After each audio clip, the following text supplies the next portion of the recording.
Hello, good evening, everyone. I hope everyone is doing great.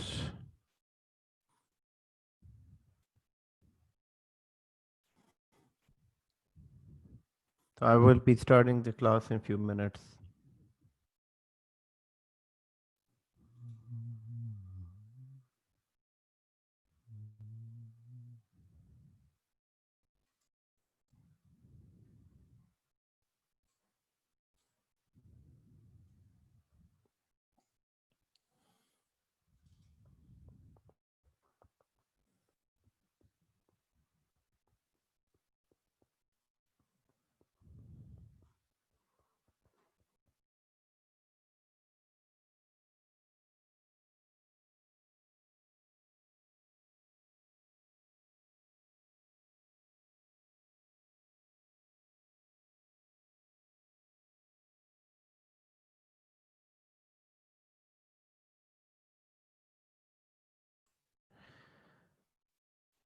Hi, Riaz, how are you?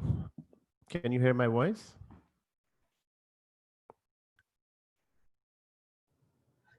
Assalamu alaikum. Yes, I do. Yes. Walaikum salam. So how are you doing? Alhamdulillah. I'm doing great. Okay, Thanks for asking. alhamdulillah. Where are you located, Riyadh? I'm in California, in Fremont, Silicon Oh, Valley. I'm very in close to Google campus. okay, Or wow. you can say either Google or Amazon. It's like 25 minutes away from me. Really? Wow. Yes, yes, What is 25. that place called? Silicon Valley, Oh, Silicon Sunnyvale. Valley. Yeah, Yes, okay. So you're close to Sunnyvale, Silicon Santa Valley. Clara. Yeah. Right, right.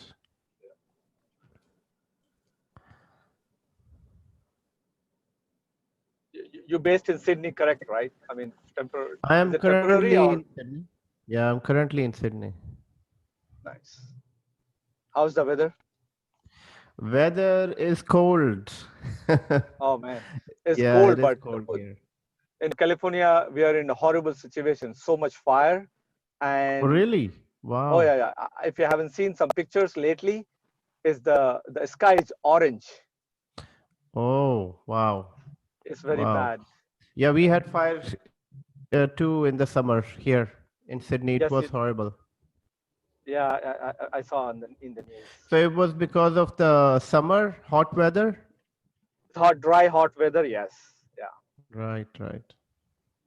A lot of it's acres, like lakhs of acres of land is burning. Oh, wow. Close to Golden Gate Bridge and Orange. Where is Microsoft in Oregon? Oh, there is also the Wow.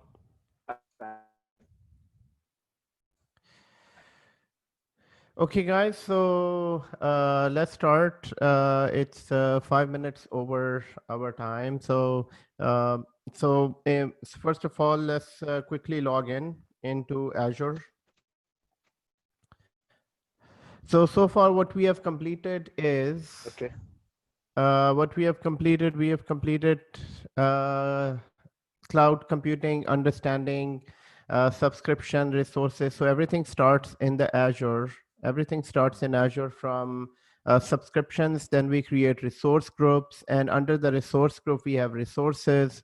Then we have under resources, the very first resource that we covered is compute resource. And in the last lecture, we also covered the cost, how to see the cost, how to do a basic cost analysis. We set up an alert as well.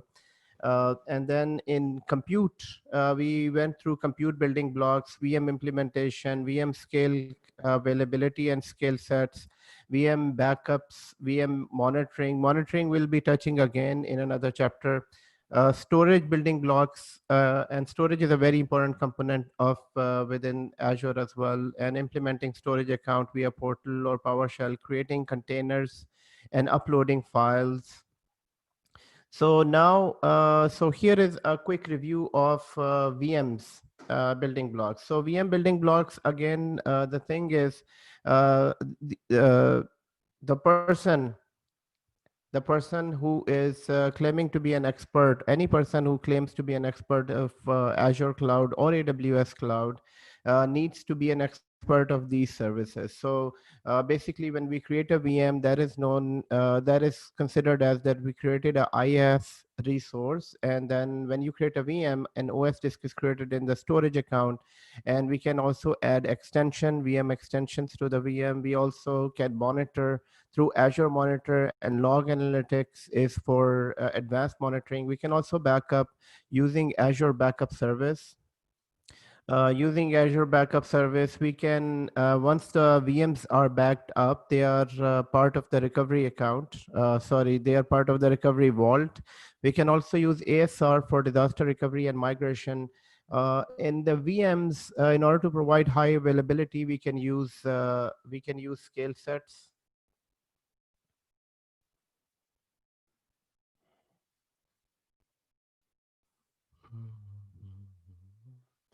We can use scale set. We can use availability groups within VMs. And why is my pen not working? Laser pointer. Okay. So we can use VM's scale set, VM availability set. We need to know a clear difference between the two. When you go for interviews, they will ask you this question.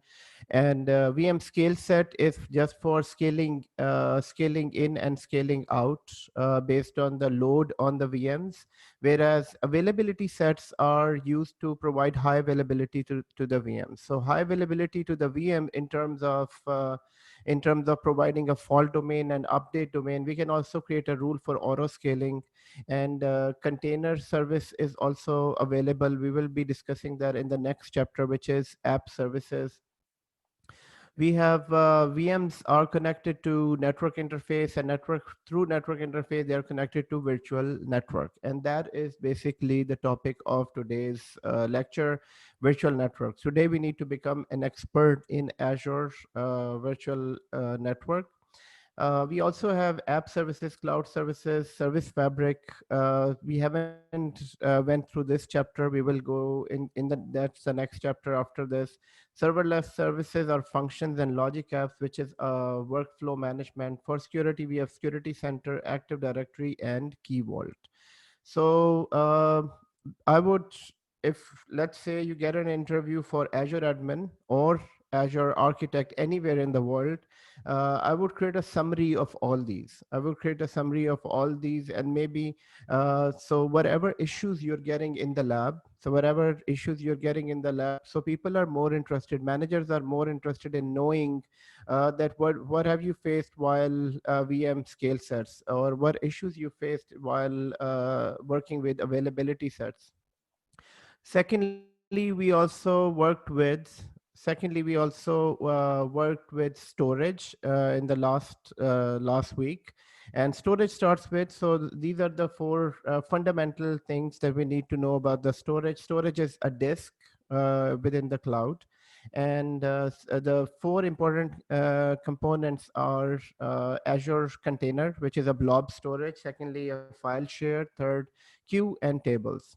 Archive is part of the lifecycle management. So lifecycle management is that when the data is old and data is not used, you can move it to the archive storage. First, you can move it to the cool storage. You can move it to the archive storage, and you can delete that as well. And that is part of the storage account. Within the storage account, we can have OS disk and data disks available. For VMs, whenever VM is created, the disks, OS disk and data disk are created within the storage account. We can back up the VMs using Azure Backup Service, and the backup will be stored in the storage vault. Then we have Store Simple. You can remember that as a SAN storage, or additional storage for on-prem data center. So if you don't have any on-prem data center, you won't be using Azure. So the companies that are completely moved into Azure, this service is not for them. This service is for the companies that have servers sitting here and they need extra storage within the cloud. So Store Simple is that service. ASR, on the other hand, ASR is Azure Site Recovery. Azure Site Recovery is used for DRS and migration, Azure Data Box to move a huge amount of data from on-prem data centers or companies to Microsoft Data Center. Then we can, storage account can be monitored through the Azure storage, Azure Monitor. Azure Monitor is that basic monitoring service, whereas log analytics is advanced monitoring. You can also set up alerts. You also need to know what is CDN. Last time we also discussed about CDN. So again, the thing is that you need to become an expert of all these services. Expert meaning at least that you know that your concepts are clear, even if you have not worked in this, but your concepts should be clear. We also have CDN. Walaikum salam, Atif. So CDN, content delivery network. Content delivery network make sure that the users will get a fast response to their applications. So fast response to their applications. We have virtual network connected to storage groups. So guys, at any point in time, if you have any questions during this session. So in the last session, last session, actually, I realized that it was too much of theory, and I went through the slides. So slides I will provide you. You can go through the slides. So today, what I'll try to do is I'll try to explain the concepts, give you the main concepts, and then we will try to implement them in the lab. So I think that will be it will be more helpful to go through the practical and understand the concept. For detailed reading, I will share with you the slides. So today is another very important concept that we will be discussing. Okay. And that is networking. So that is networking.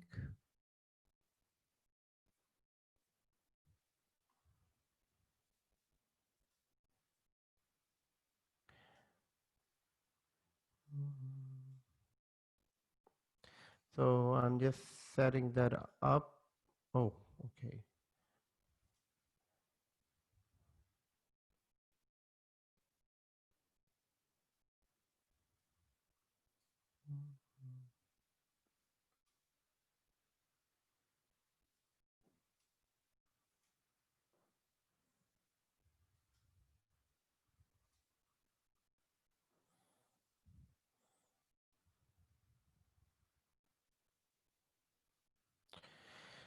So everyone, today's topic is networking, and networking is again one of those fundamental services without which no infrastructure can survive. So three fundamental services for any type of network. So starting with understanding. So today we will be going through the network planning virtual network, implementing virtual network, managing virtual network, configuring connections to the virtual network. And Atif is asking a question, are we going to touch Azure AD? I'm wondering if we enable a free premium trial, how long that would be? Would we be able to cancel it anytime? Azure, yes. So premium, you can cancel it anytime, number one. And yes, there is a full chapter on Azure AD. So once we are finished with the fundamentals, then we will move on to the security as well, and that includes Active Directory. So understanding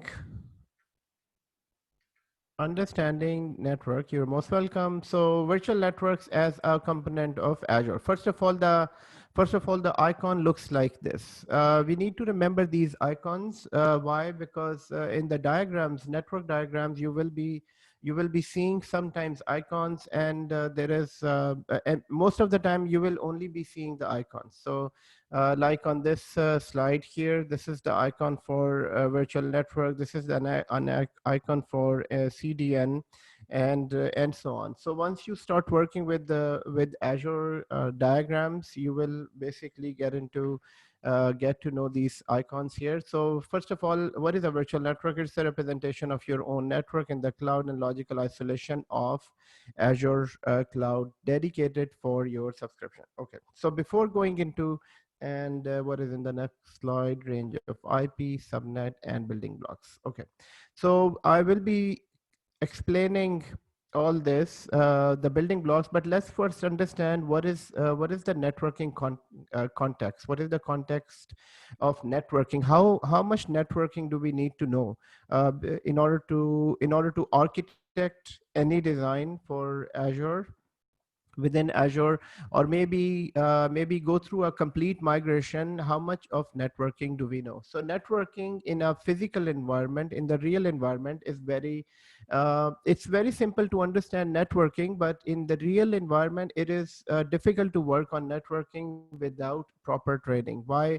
Because you have to configure routers, you have to configure switches, then you need to understand different type of protocols between the routing protocols and so on. It's a full-fledged second field. But here in the cloud environment, it's not that difficult. Why? Because the infrastructure is already taken care of by Microsoft. So all we need to understand how they connect together, and we need to enable services. So let's understand right from the basics of internet.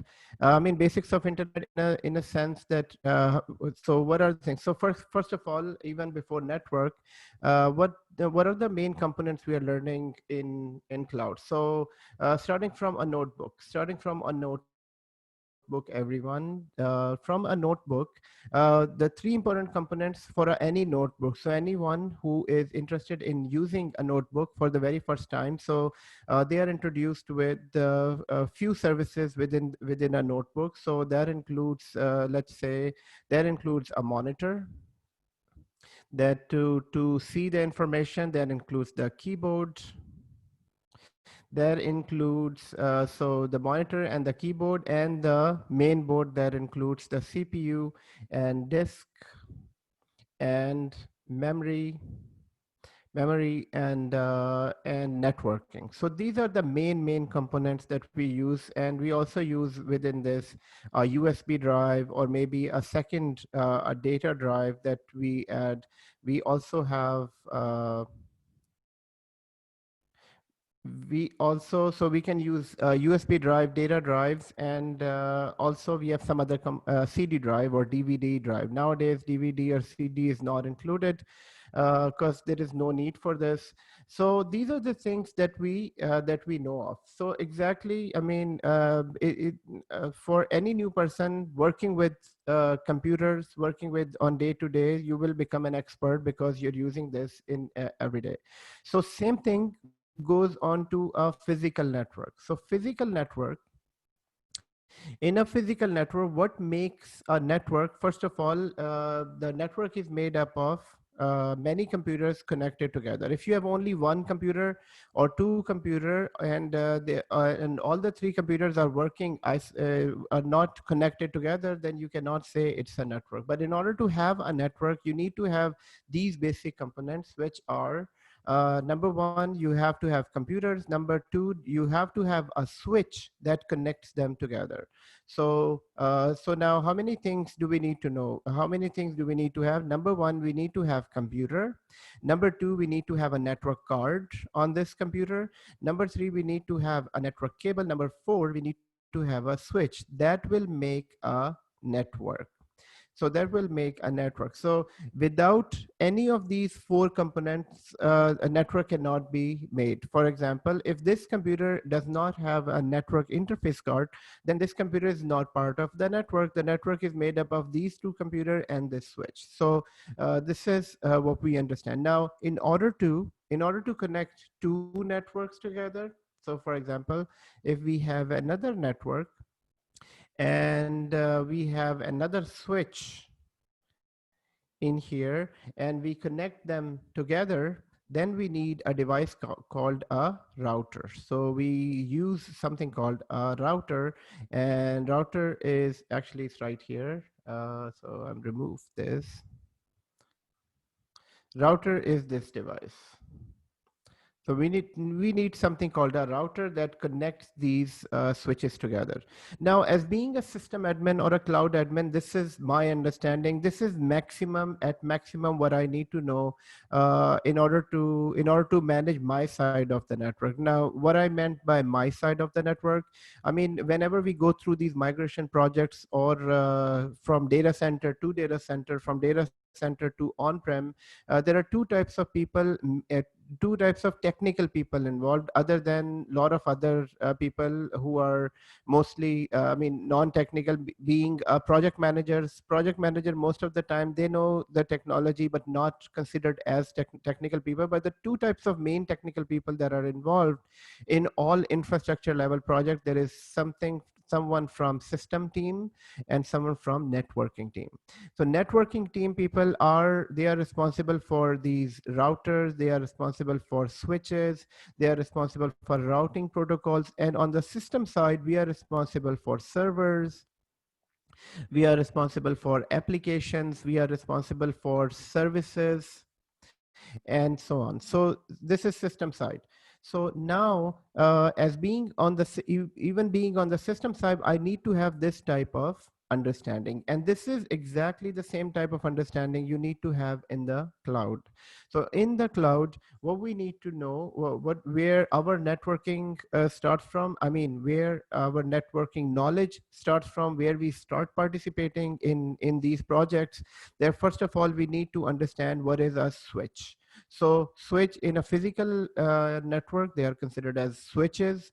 Switches are intelligent switches. Number one, I mean, I call them intelligent switches. Before, we used to call them intelligent switches because before switches, there was something called hubs.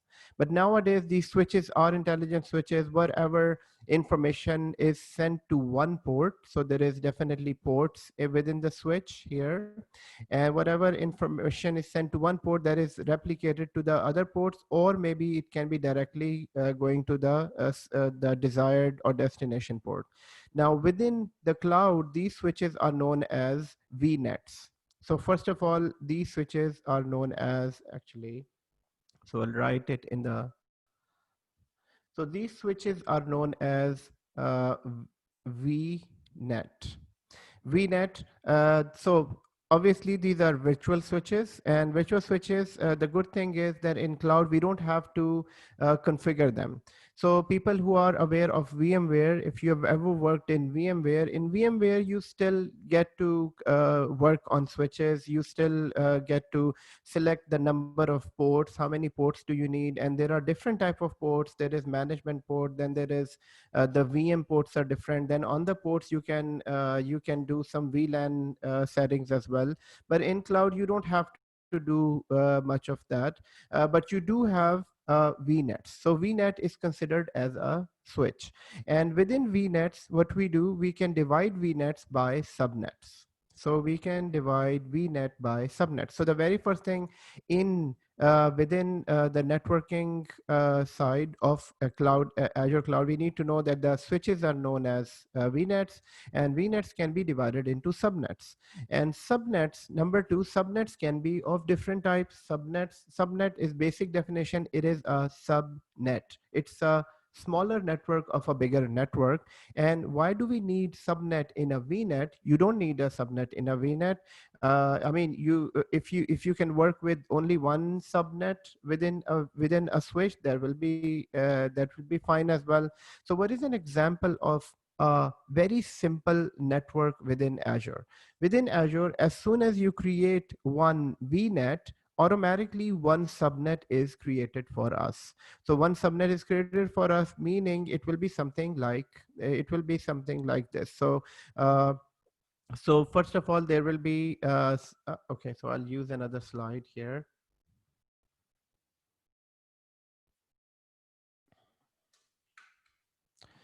So in the cloud,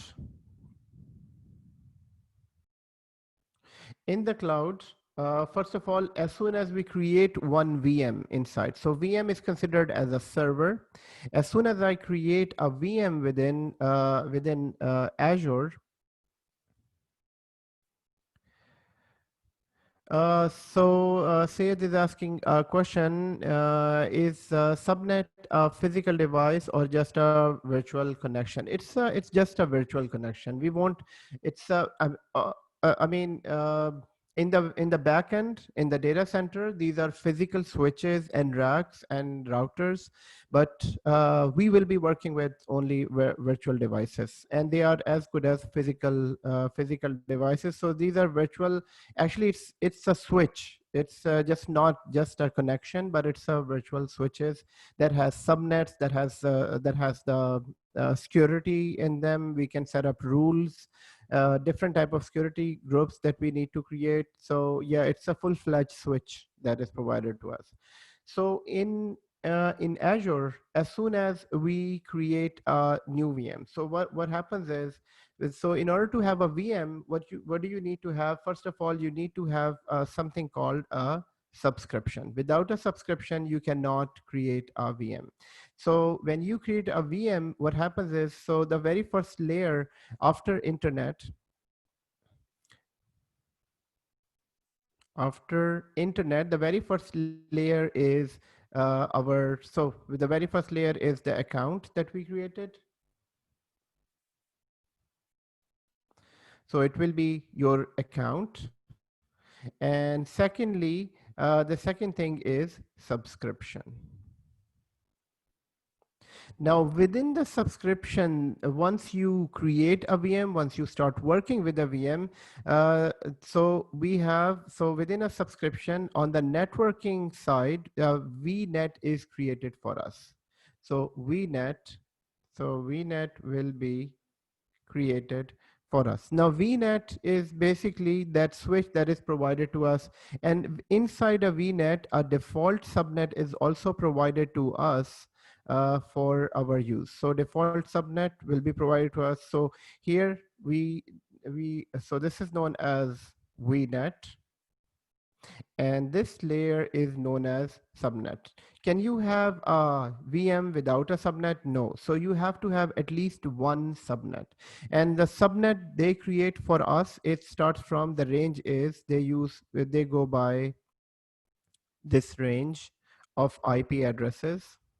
So it is one of the private ranges. So once we create a VM, so we are provided with one VNet and one subnet, and the VM is part of that subnet. So subnet is basically part of that bigger subnet, bigger VNet. So this is how it is created for us. Now, why is it created for us? Just to make it user friendly. I mean, if somebody has to create a VM, and and while creating a VM, the person has to first create a network, a subnet, then a VNet, and then make some security changes, then we'll be able to create a VM that will be basically a bit more difficult for the first timer who's working on the cloud.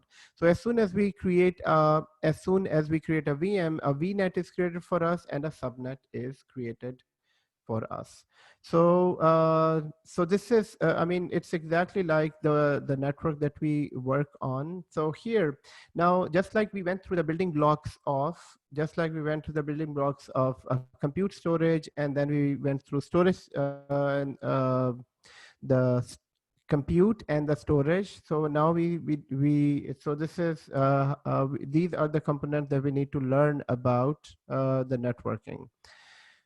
So Human asked a question, 10.0.0/16. May you please let us about know what is this means of 16?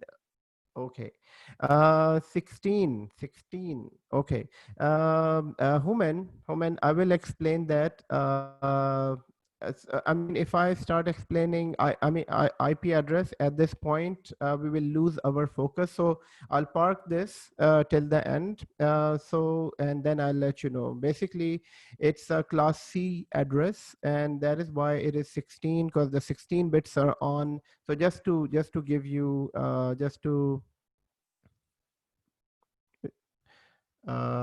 just to give you quick information, 16 bits are on, 16 bits are off, but I will give you, it's a CIDR notation of an IP address. Okay, so I'll park that for now.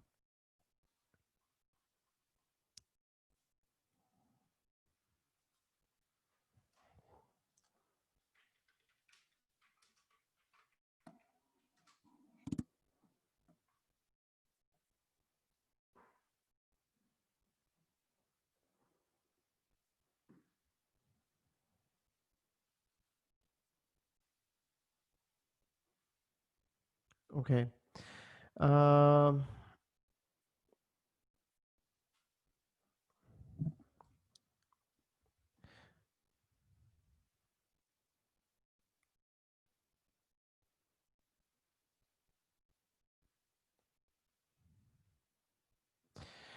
so here, a quick reference for this. So,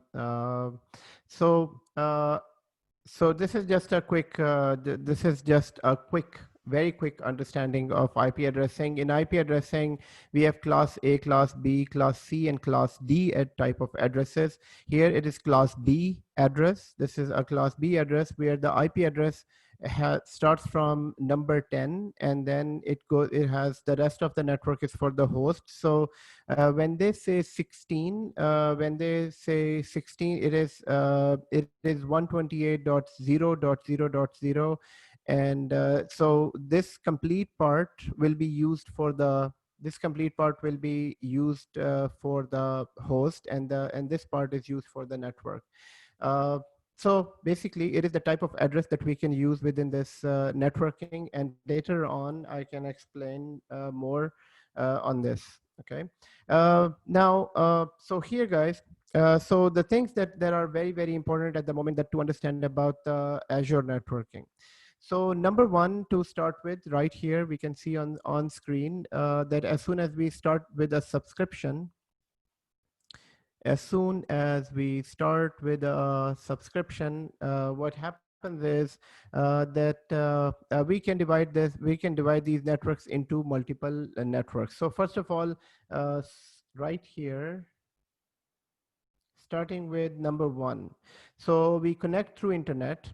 The very first thing that we need to understand Azure infrastructure. This is a icon for subscription. As soon as we have a subscription, a virtual network is made for us. So this is so far what we understand. So a network, Azure infrastructure, and then virtual network.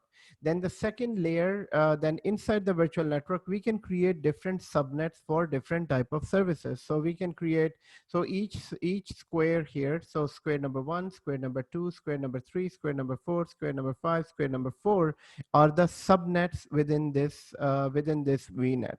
So we can create a separate subnet for web servers. So separate subnet for web servers. Here I'm gonna say this is number 4, and number 4 means that this is a subnet.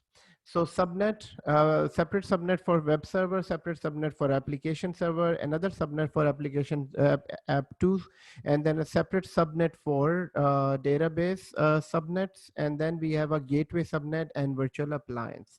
Now, why do we separate these? We separate these, and it's a normal network technique where you want to isolate, where you want to give them a network isolation in terms of security or in terms of performance as well, so that these web servers will get full networking performance just for web servers. These app servers should get their full network throughput for the servers that are inside the app server.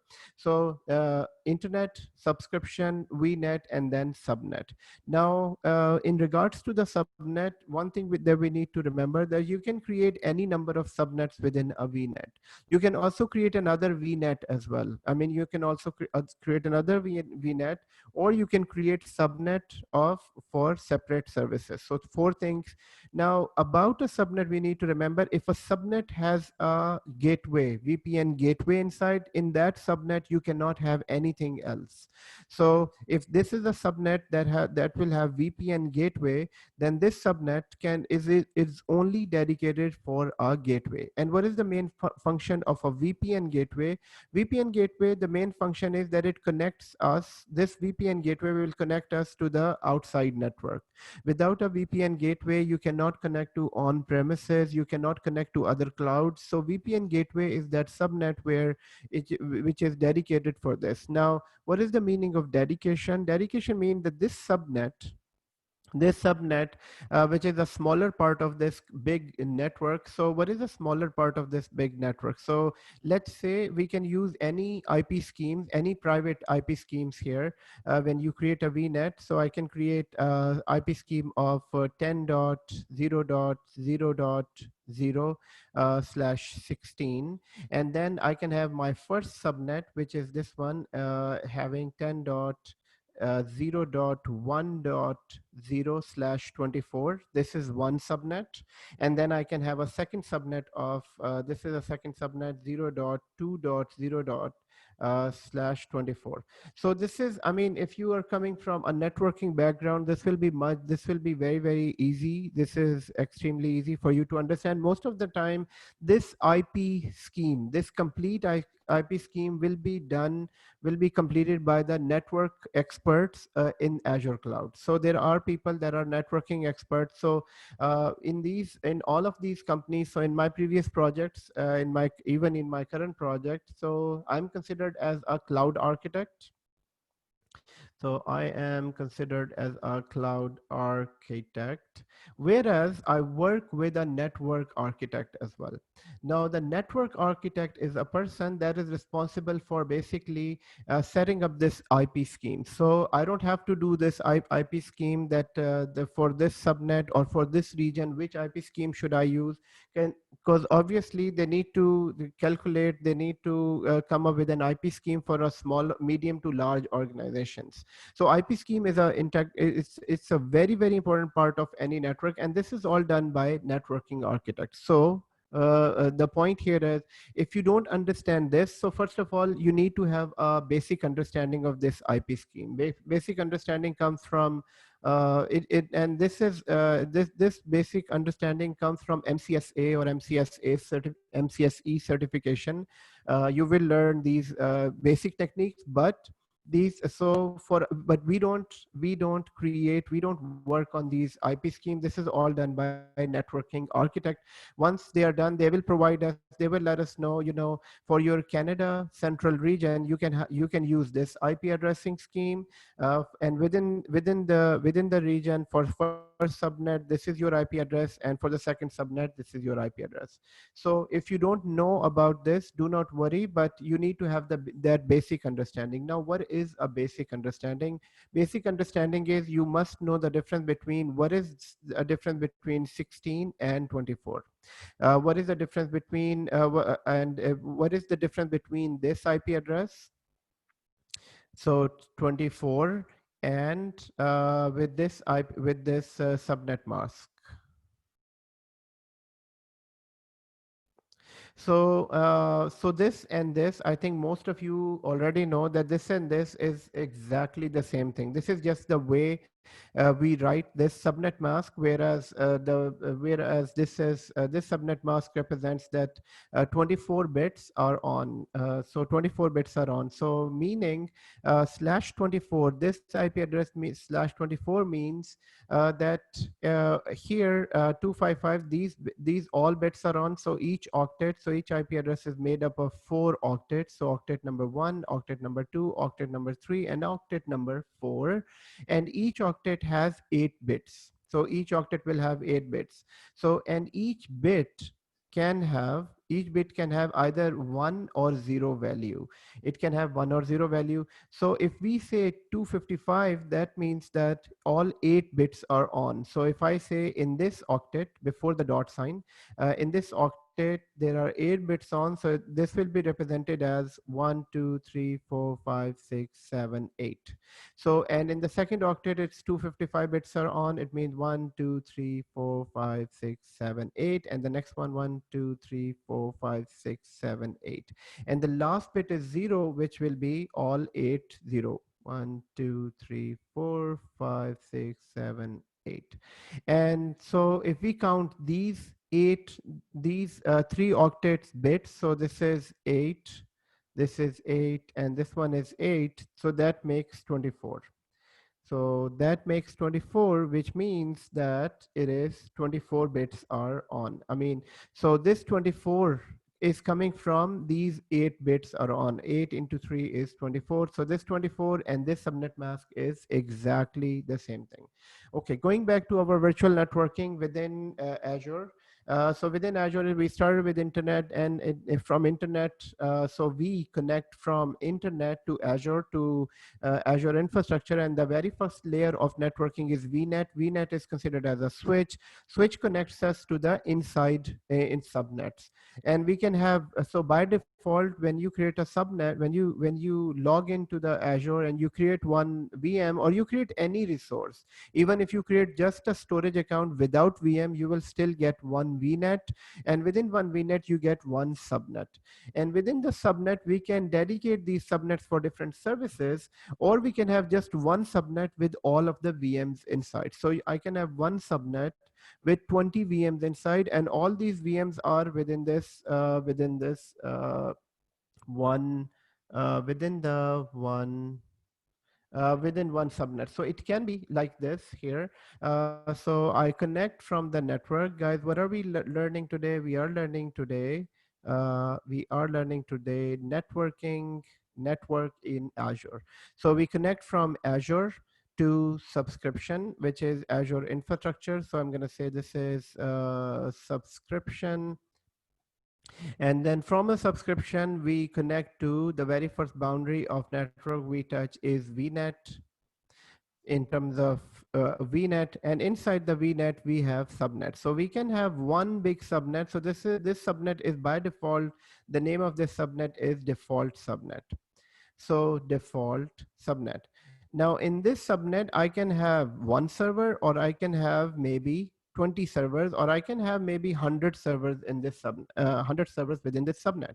Or you can divide these subnets just for better networking, better network management. We divide these subnets. So one subnet is dedicated to web servers.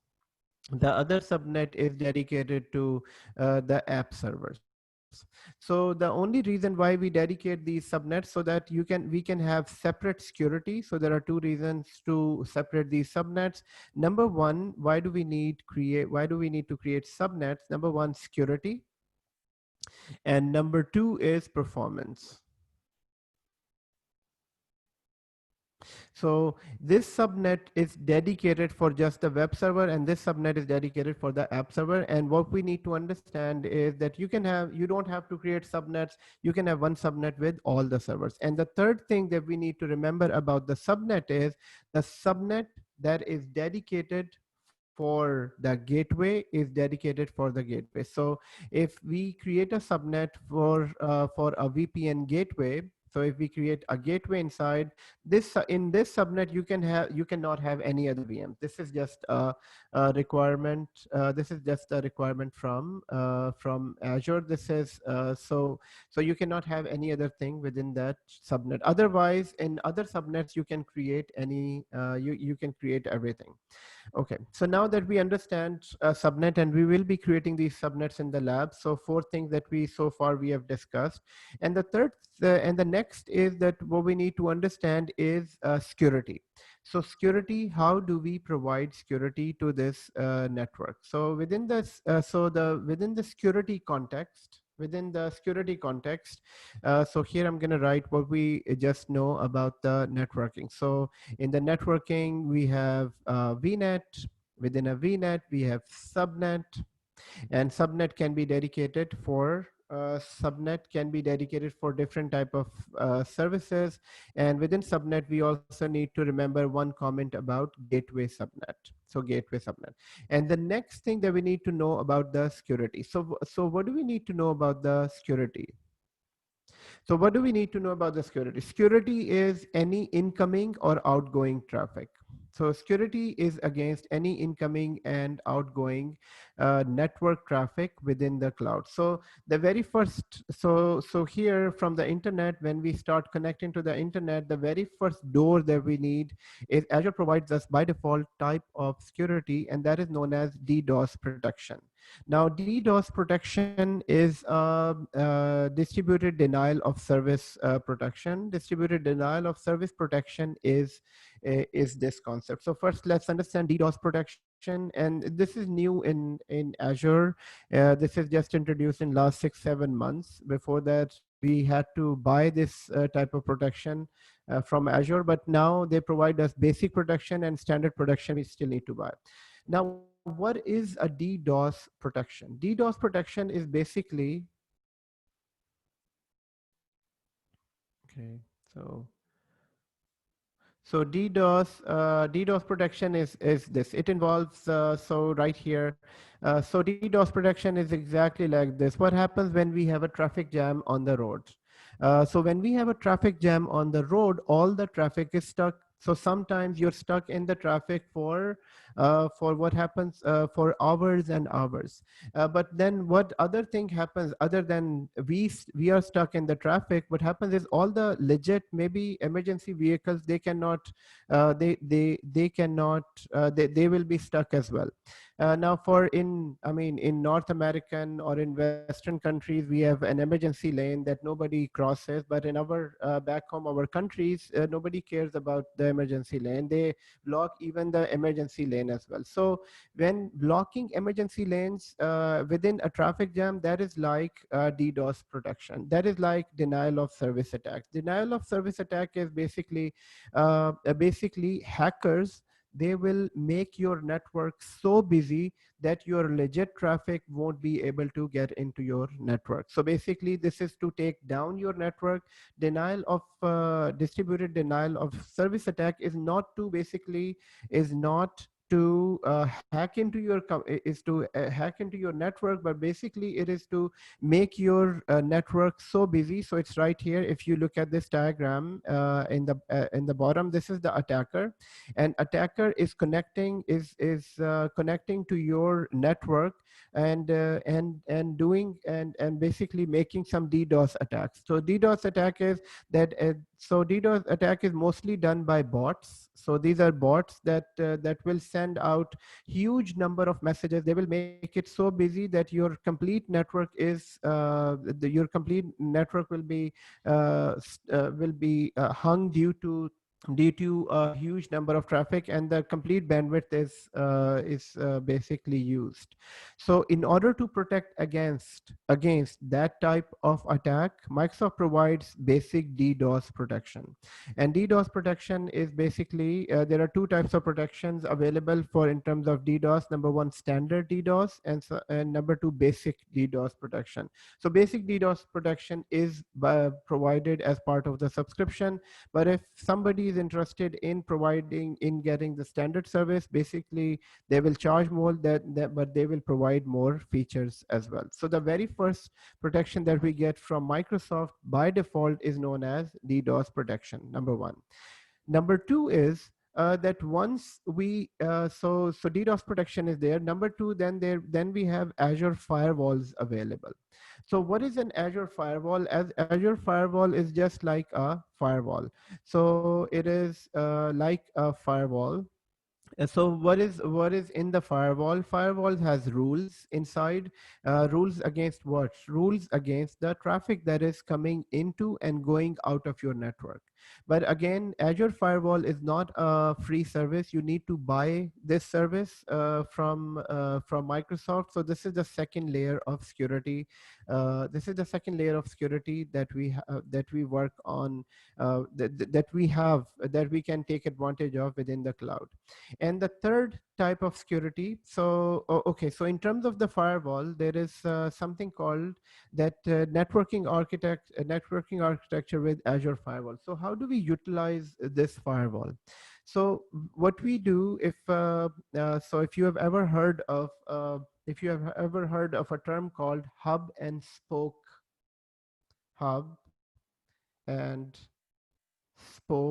architecture. Anyone has heard of hub and spoke architecture?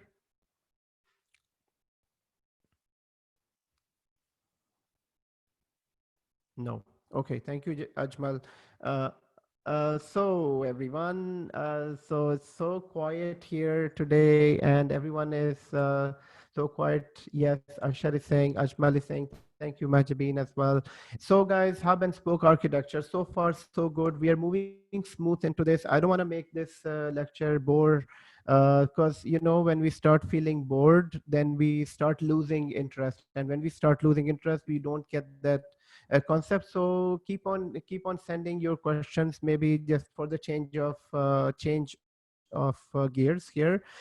So far, what we know about this. So as soon as I'm done with the building blocks, then we will start working in the lab. So that will make it a bit more interesting, guys. Without something interesting, things becomes boring, and boring things we cannot remember. I mean, that's obvious.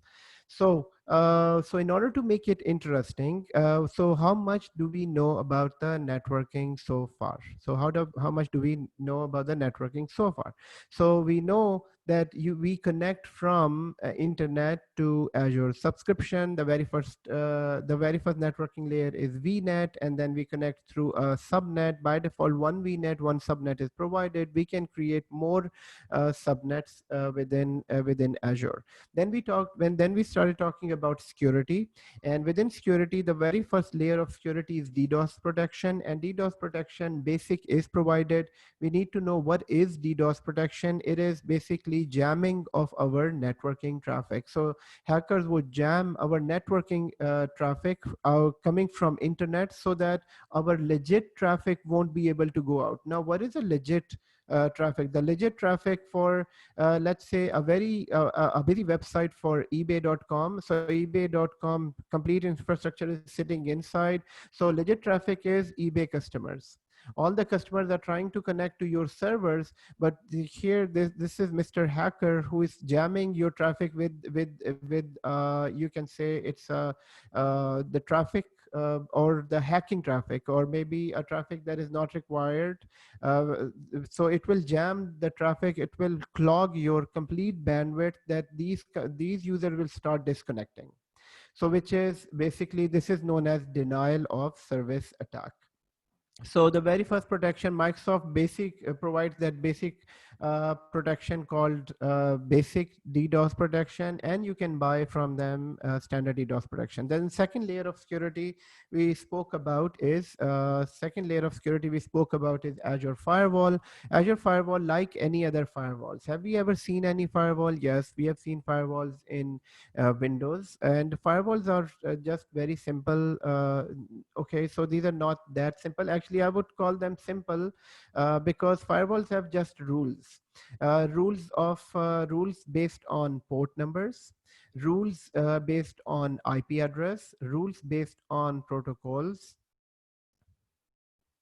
rules based on protocols. I mean, so firewall, in order to understand firewall, I think most of us does understand firewall, but firewall is just a rules to enter, for the traffic to enter and go out of your network. It's exactly like at home we have a firewall as well, which is at the doors, who are the people that can come in and who are the people who can leave the house. And actually that I consider that as a firewall for the children as well, that the smaller kids cannot go out without any what do you call, without any monitoring. No. Okay, so uh, uh, without any what? Okay, I'm not getting that word. Without any permissions or supervision. Exactly, supervision. Very good. Thank you so much. So without any, so those are very simple firewall rules. So even in this, in Azure, so we have these firewall rules based on port numbers, based on IP address, based on protocols, and we can create these different type of rules. And once we are in the lab, I will show you. So we won't be able to work on Azure firewall, but we will be working with basic firewalls, which are security groups. So those are exactly the same as firewalls, but this is a paid service from Microsoft, and all companies, they buy this paid service. Okay, so the next part that we need to understand here is hub and spoke topology. hub and spoke topology, that is in regards to firewall. As being a normal system admin, as being a normal person with maybe 10-15 years of experience, we don't know about this. Maybe networking people who might have worked in the networking on the networking side, they might know anything about hub and spoke. But hub and spoke was a new terminology for me when I started 5 years back in Azure. So it was a new terminology, and I'll explain that in a moment. So Human is asking, what is a denial of service attack? DDoS attack, Human, is exactly like this here. So we have Mr. Hacker here. They are sending out Trojan horses. They are sending out viruses. They are sending out everything bad to your network. So everything bad to your network, meaning, so they are sending a huge traffic to your network, that your legitimate traffic is will be blocked, or your users with the network will be disconnected. So that type of attack in which your bandwidth is completely clogged and your bandwidth is completely used, that type of attack is known as distributed denial of service attack. Microsoft protects us from this type of attack by default, and that is known as DDoS protection. Now, other than this attack, there are other types of attacks as well.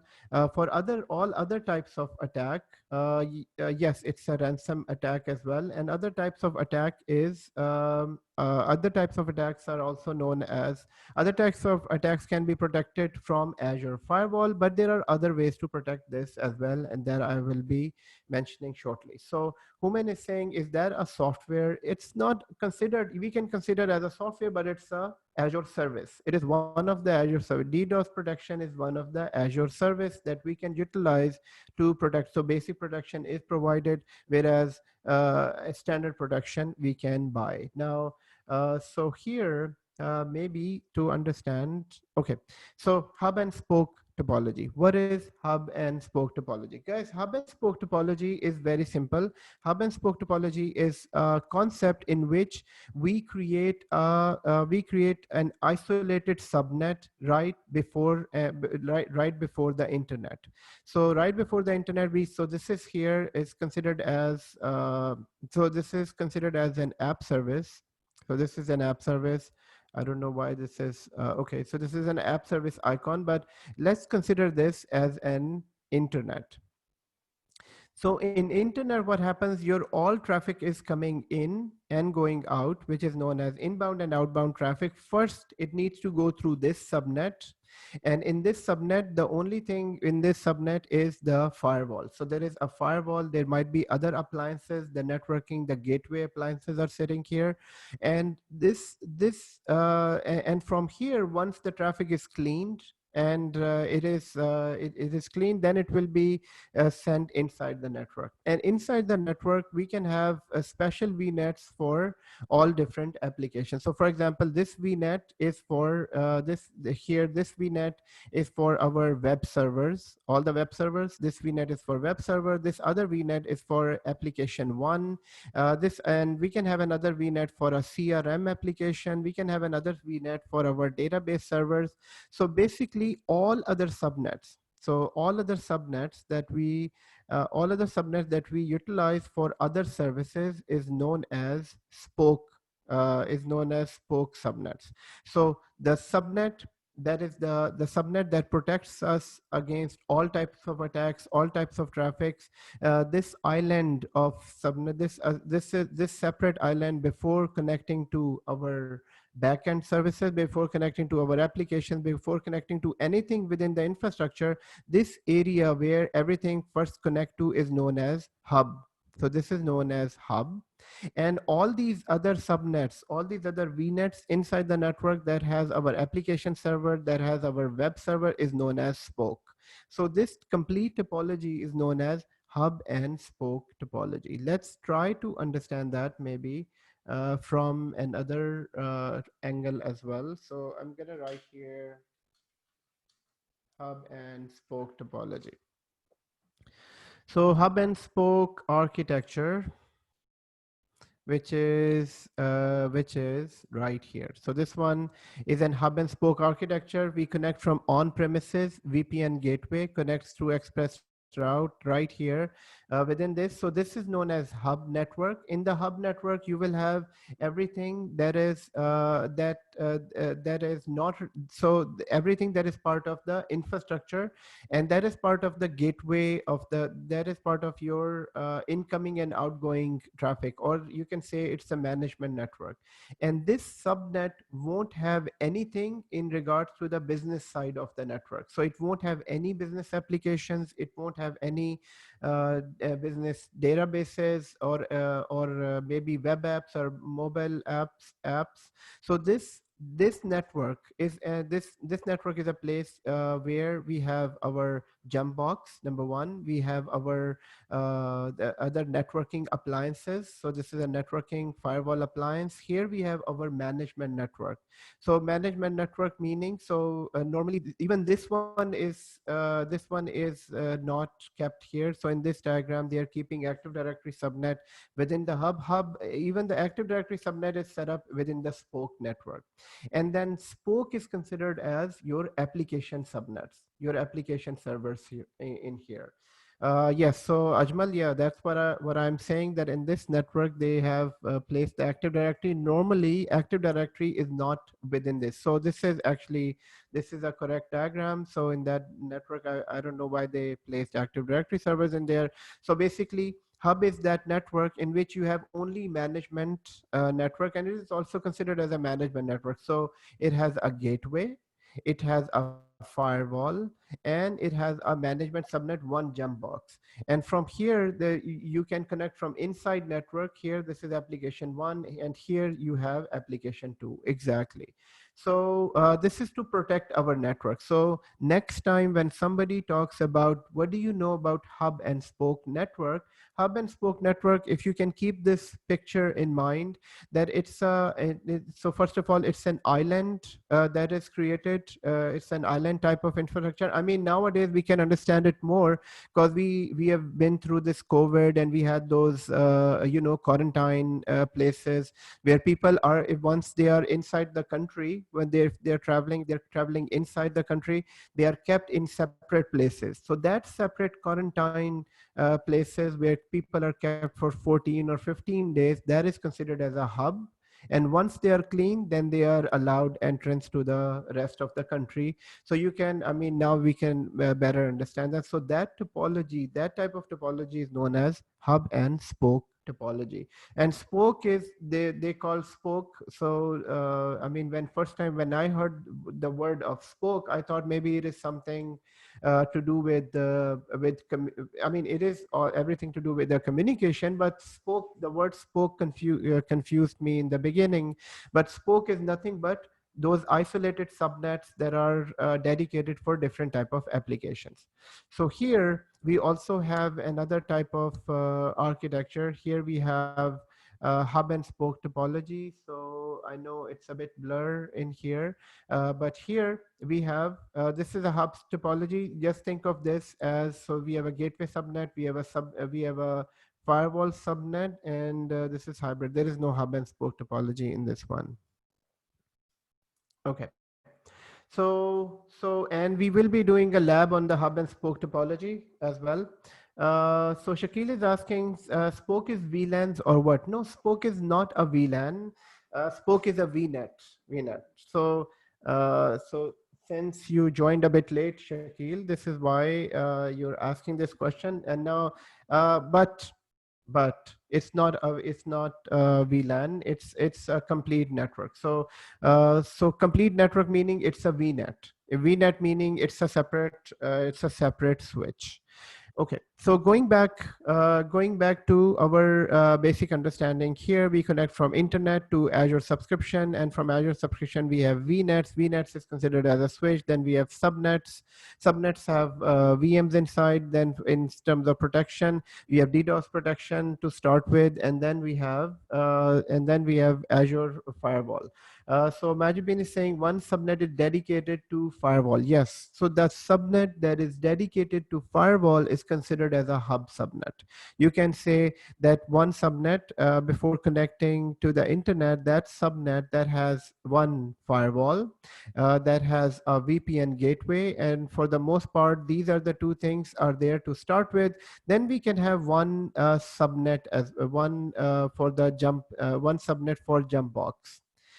Jump box, so users can connect from here to this. So this will be considered as hub subnet, and these all will be considered as spoke subnets. So once we create this, this will be more clear. So here, I mean, this is hub subnet, and inside we have spoke topology. So hub and spoke topology here. The next thing that we need in terms of security, so next thing in terms of security that we need to understand is the next thing in terms of security we need to understand.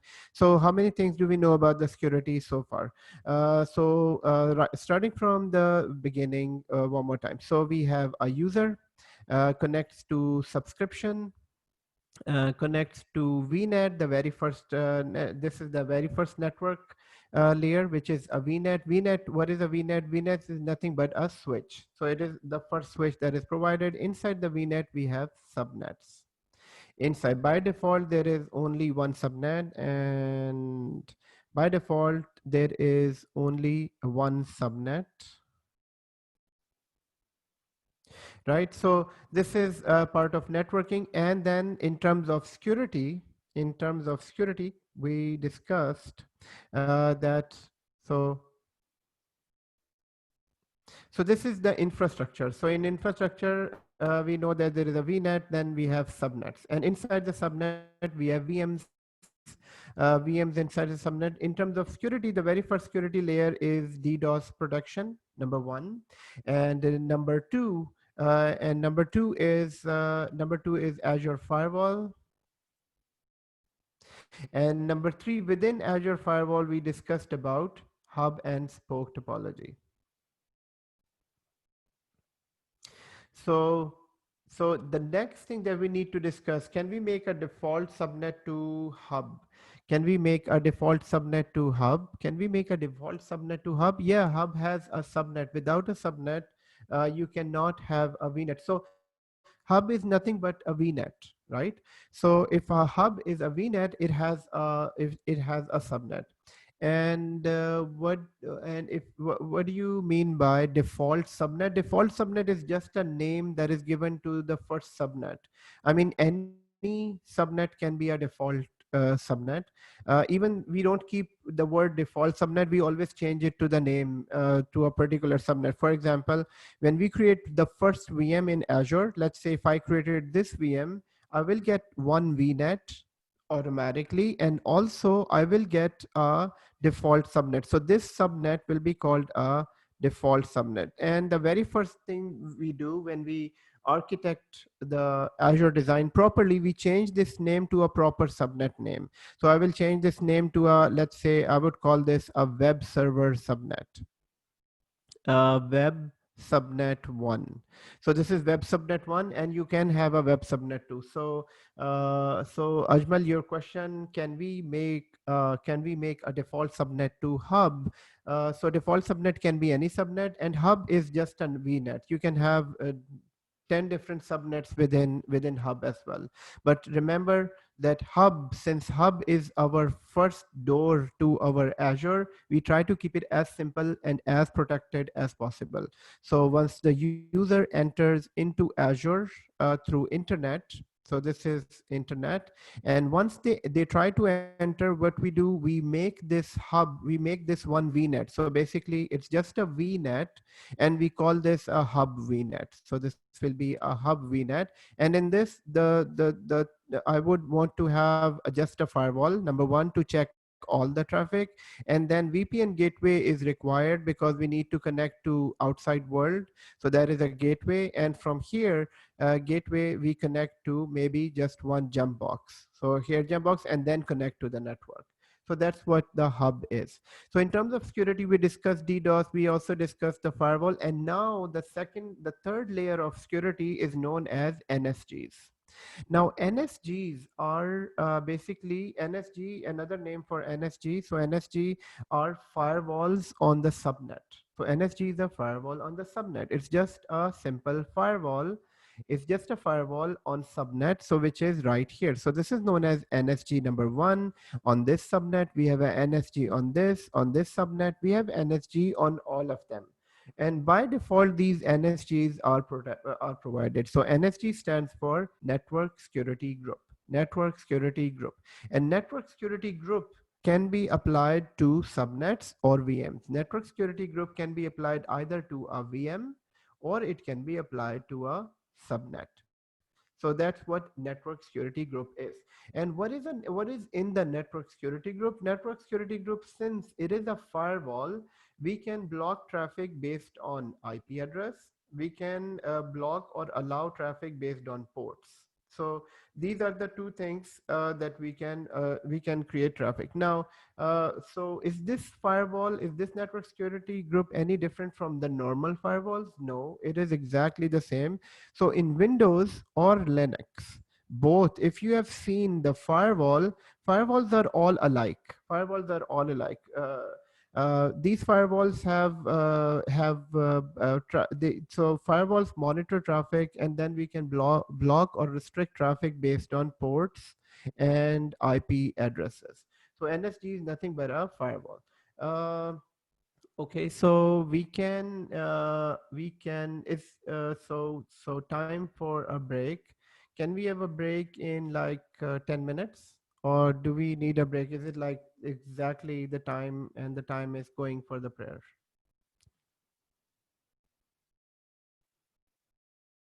Yeah, we need to have a break. So normally I take a break at uh, at at what time? At 8.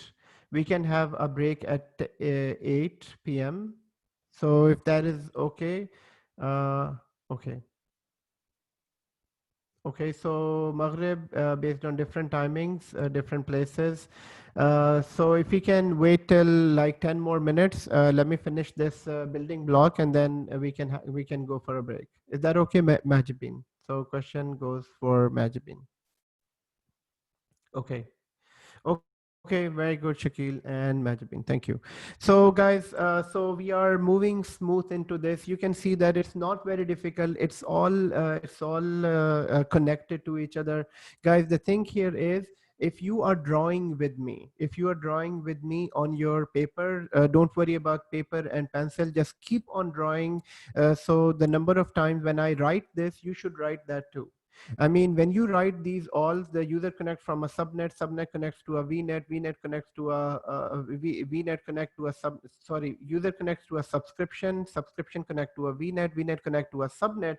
Every time when you write, this becomes your nature. This becomes your second nature, and that is what we need on our fingertips. Now, how do you configure a VNet? How do you configure a subnet? That's the second part. That is the second part. But remember, without the first step, you cannot have the second step. So what I think, this is how I remember them. I just keep on drawing. I just keep on remembering them like this.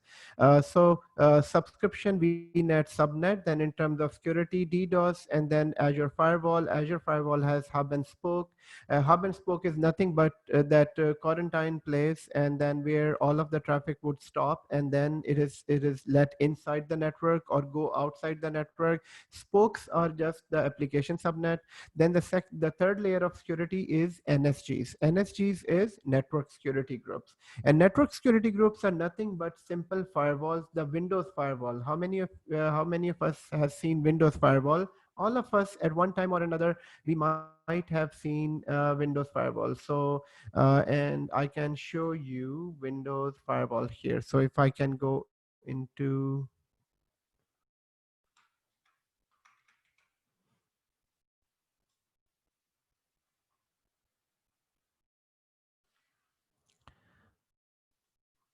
so this is a Windows firewall, and what is the main function of a firewall? It has inbound rules and outbound rules. So inbound rules has say, so let's say one of the rules would say that this application, if I just click on any one of the rules, it has allow connection, and it has a scope, it has any IP addresses or any ports are allowed, any protocols. So basically, this is what a simple firewall is. So NSG is nothing but a firewall. And NSG, for now, what I want you to remember, NSG can be applied to a VM and a subnet. So if somebody says, can you apply NSG to a storage account? No, you cannot apply a NSG to a storage account. Storage account has its own security. Can you apply this to a web app? No, it cannot be applied. NSG cannot be applied to a web app. Then how do you protect a web app? Web app is part of a subnet. Storage account is part of a subnet. So we are protecting the subnet. This is why. So interview question is, how many places we can apply networking NSGs? NSG can be applied in two places, that is VM and the subnet. And the next layer of NSG and the next layer of NSG is known as ASGs.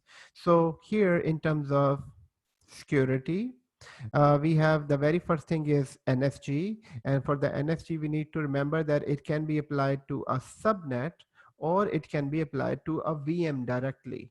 If it is applied to a subnet, then the rule is applied right here on the subnet. So obviously it will be applied to all of the VMs. Or I can apply this to just here. So I can create a NSG and attach it to this VM. Basically, it is not attached to a VM. It is said it is attached to a VM. Basically, it is attached to a network card, network interface card.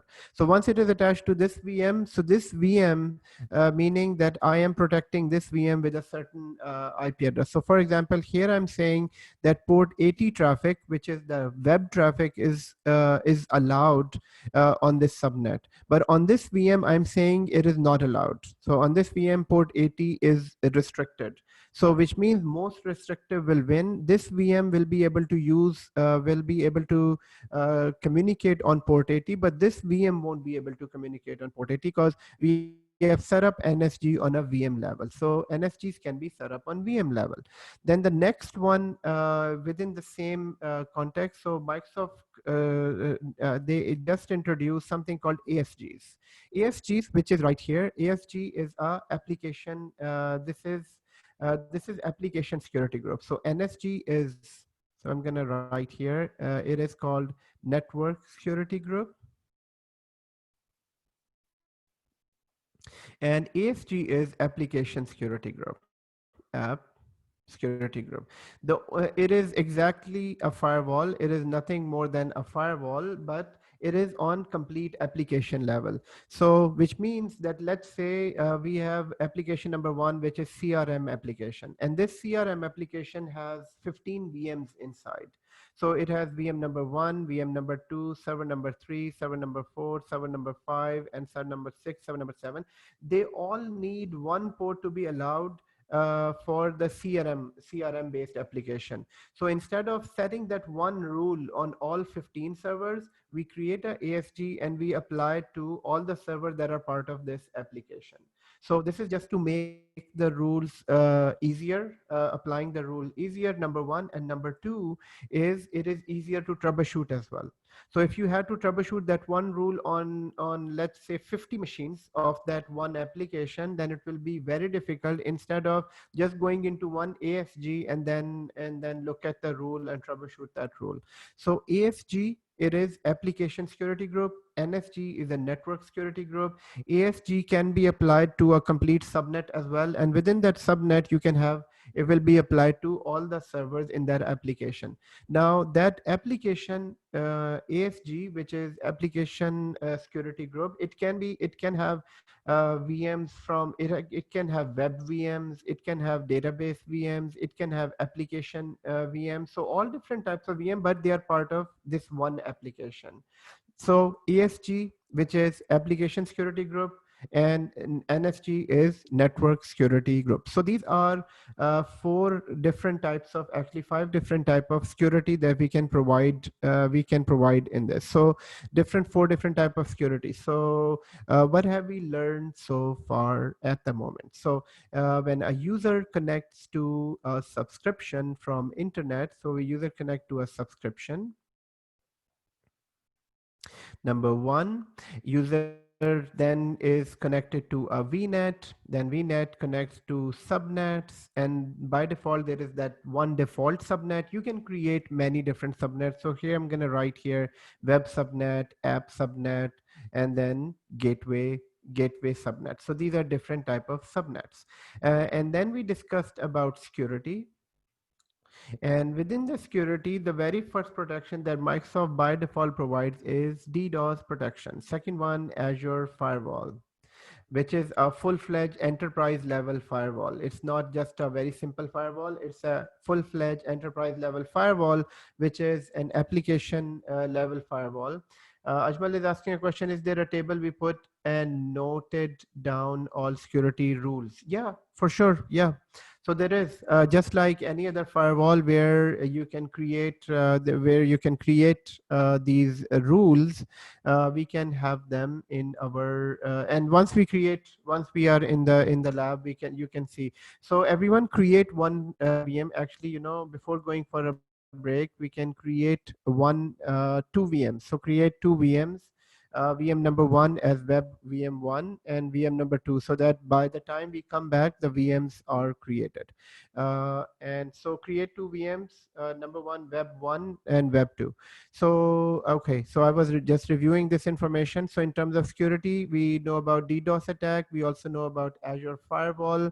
Azure Firewall is a full-fledged enterprise level firewall. And then in terms of security, we also have NSGs, Network Security Group. Where our NSGs can be applied? NSGs can be applied on the subnet, and it can be applied on a VM. Basically, it is applied to the NIC of the VM. And then we have ASGs here. So this is what we so far know about this. Now, so before moving on, the next thing is, before moving on, let's create two quickly VMs, and so that we can work on the networking and rules as well. So for now, 8 minutes to break, everyone. 8 minutes to break. So where I need to go, I need to create two VMs inside so far. So for now, so I'm gonna go into virtual machine. Once your two VMs are created, guys, just let me know that VMs are created. So I'm gonna go into virtual machine, and I will go into add virtual machine. And so we need two Windows VMs. So here I'm going to use my existing IT department resource group, and then I will create my first VM. So first VM is, let's say, I'm going to say 360 Cloud VM 001. So this is just the name of the VM. And then I'm using Canada Central as region. I'm not changing any availability options here. I am going to choose Server 2016, or you can go with Server 2019 or 12 as well. Here, I'm just going to go with one vCPU. So go with one vCPU because we are going to need 4 VMs later on. And in the free subscription, you can only utilize 4 vCPUs. So here I'm going to provide the username and password, and which is here. And at the same time, just to make it easier, I can type the username and password because we are going to need this a few times. So I'm gonna just use the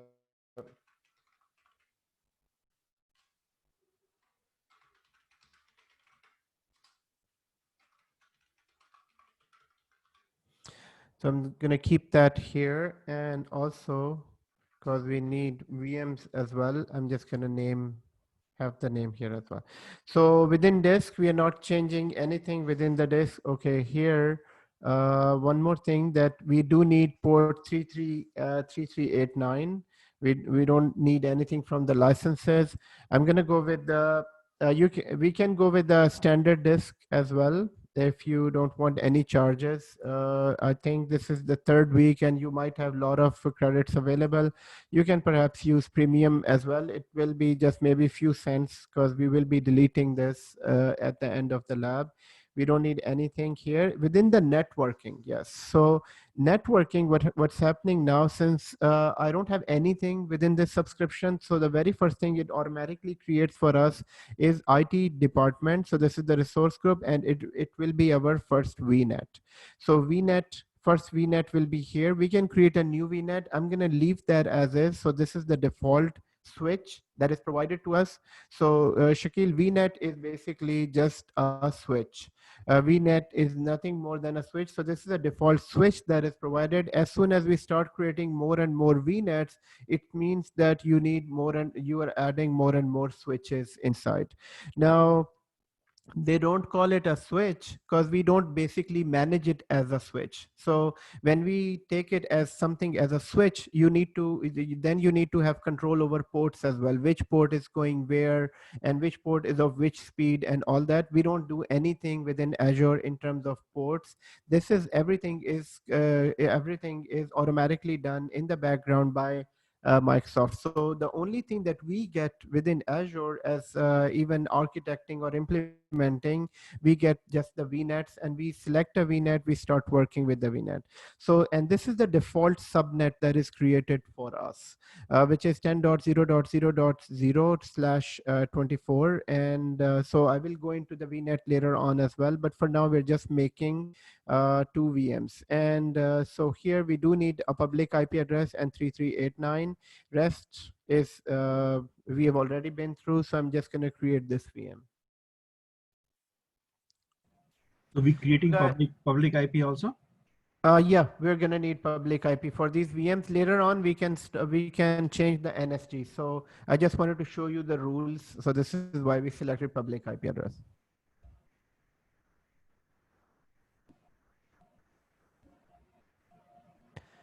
So guys, when your two VMs are ready, just let me know in the chat window that they are ready. I need to know that if all have two VMs.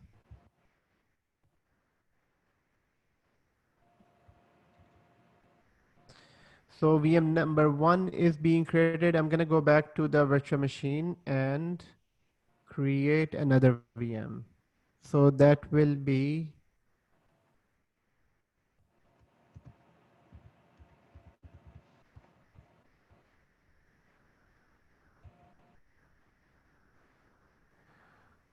VM1. So the second VM will be in the same resource group, and the name of the VM will be Web1. So the first one is just VM1, which is application. This one is Web1.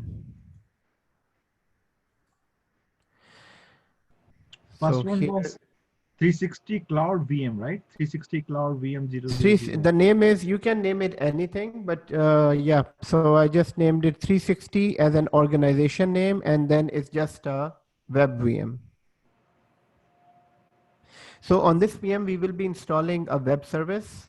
So this is why we call it a web VM.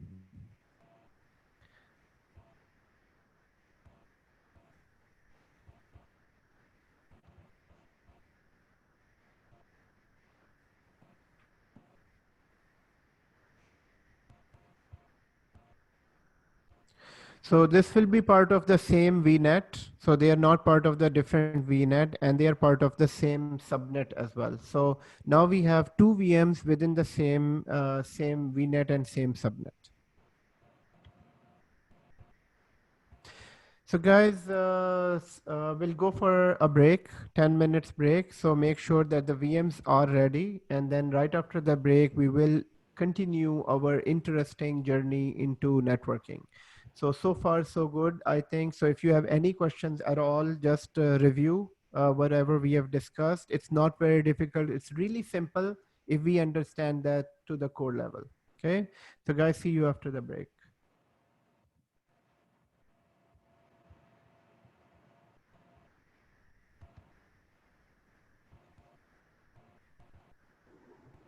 Adnan, can I ask you a question, please? Yes, please go ahead. This is Riaz. The one clarification I need. Now we going to open a 2 VM. How they communicate? How we know that transmitting data, or however whatever the terminology we would call, these two VM we creating, how they communicate? How How they do we know that? communicate with each other, right? Uh, How they communicate with each other? yes, sir. Right. So, I mean, obviously they communicate through a network, but since we are on the networking chapter, they are communicating sitting in the same VNet within the same subnet Right. through the private Uh-huh. IP address. Okay. Yeah. Okay. Do we need to remember the what do you call the source, the name that we are giving in order to access this back later on? Um, do we need to remember the port number? Yeah, the first one when we created it, they asked for some name. You asked us some name and then source So in terms of networking or in terms of the VM name? VM name. Just like in normal networks. So if you're working on switches, do you need to remember the names of the switches or the IP addresses? Normally in large networks, we have list of servers. So we don't need to remember anything. We just need to Mhm. know how to work on these VMs. But how do we go back to this specific VM?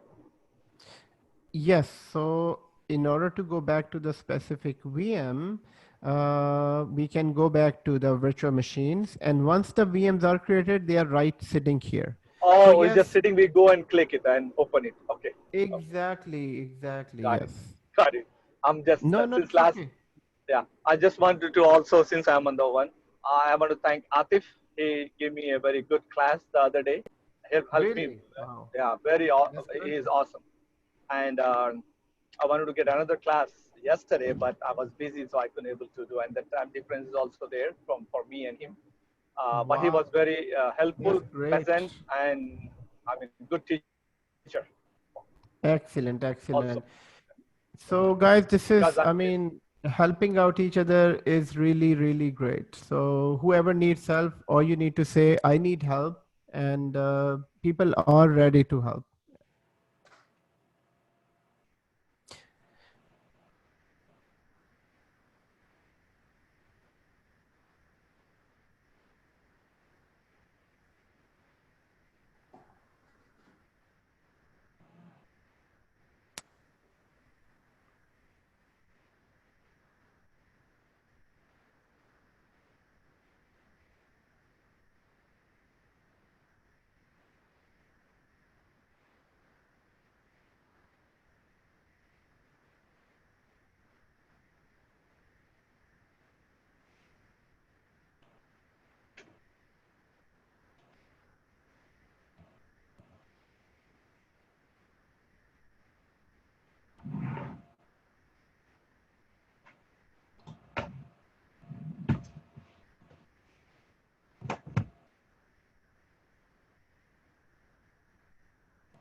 hello, excuse me.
Excuse me, Adnan.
Hey, brother Adnan, sorry, I had to step out for the prayer, but what is that we need to prepare? You said on the portal for the next site. Uh, so, Just create. so, You. what are you saying? It's your prayer time? No, I'm saying I stepped out for the prayer, and I see that you have prepared. You made two Okay. Oh, VM. yes. So, So so just two VMs, and the VM names are right there. Windows VM. Just make two Windows VMs. okay, all right. Okay. Brother Adnan, can I have a request something for you? Yes, please. Brother, actually, the time is continuously reducing. It's like, today the Maghrib was 7:37. I think, immediately when it is Maghrib, just give 10 minutes break because it's 23 minutes delayed, 8 o'clock. Oh, right. So the Maghrib was at 7:30? 7:37. 7:37. Okay. Yeah, and the time is reducing every day because now I know. Okay, that is fine. I'm okay, absolutely okay with that. Yeah. So So you tomorrow, mean 8 tomorrow o'clock is maybe late? tomorrow, please just maybe by 7:35, you give us a 10 minutes break. That will be great. Okay, no problem. Thank you, sir. Thank Just you very much. remind me at that time, because once I start with the training, sometimes you don't look at the clock. So just remind me when it's when time is getting too much. I mean, for the prayer. Thank you. Thank you very much.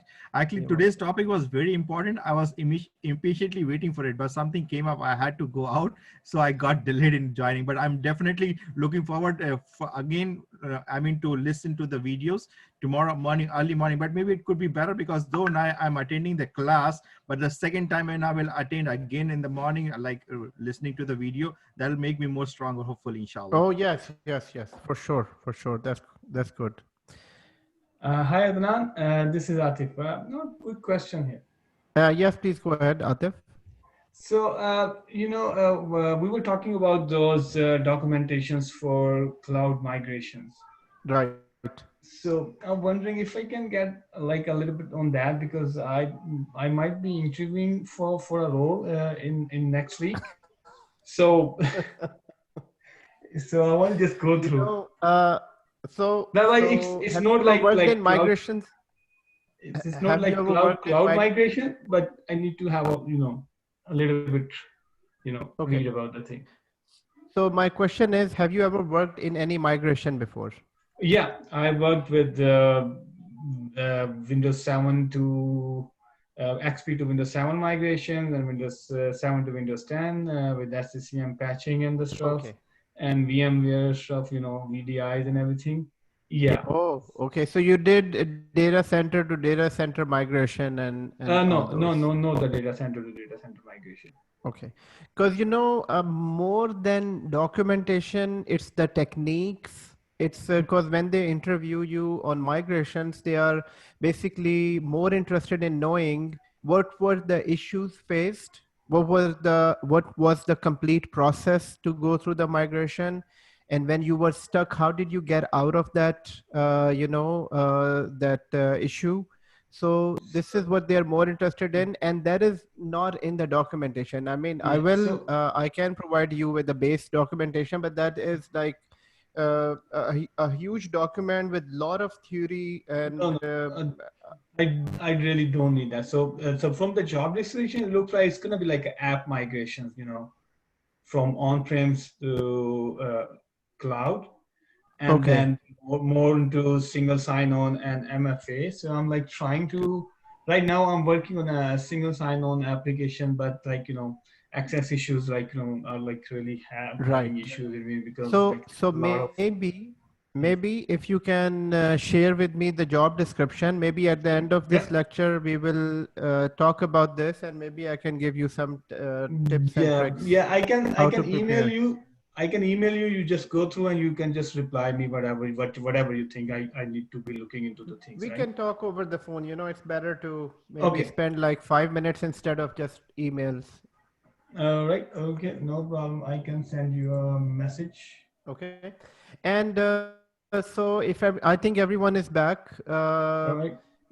I got this request from many people in the previous trainings as well. So at one time, what we replaced one training. So what I am willing to do, let's say, if you're all interested, then instead of the last training, which is GCP, we can change it to a migration training. Or if you just want to keep it with the GCP, that is fine as well. In migration, I will give you that complete process and everything. What if you want both? If you want both, then we need to reschedule. We need to reschedule everything. So my schedule is, I've already got a schedule for the next 3 or 4 months. So there won't be that time that I'm willing to add another training to this, but I can replace to GCP. Now, why am I saying that? Because you already go through Azure, number one, and then you will go through AWS. So similar components, similar concepts. It's just that their terminologies and names will be different. So if you finish Azure and you finish AWS, it will be really easy for you to just go through GCP. But if you want to go through migration training from A to Z, everything, I can do that as well. But then you'll all have to decide on this. Remember, may I have a suggestion? Yes, please go ahead. For sure, GCP is really important, especially job market right now. When I receive email from the recruiter and all over, and as you know, in next few months GCP come up. But because we really interested work with you, if you want, just set up for us different class after these 3, regardless whatever happened in on-premise and whatever happened in the cloud during the project, kind of like that. I think because I know you are really good for set up the new course, I think everybody interested to learn some hands-on experience regard that kind of situation, how we move from on-premise data center to the cloud base. Okay, sure. I got it. So it's fine. I mean, it's your decision. It's all yours. Brother Adnan, while everybody is giving the input, do you mind closing your this window? I want to see your V. I'm sorry. I just want to make sure I have it ready before we start the class. You want to see the VMs? Yeah. Here? Yeah. That's. I mean, yeah. If you can just open one of them, then I just can check what server, what Windows server you're using, and so on and so forth. Okay. Just It's any of them. server 2012, 2016. That's it. That's all I need. That's all. Yeah. Yeah. Okay. I'll take it from here. Yeah. You can continue the conversation. Sorry to disturb you guys. No problem.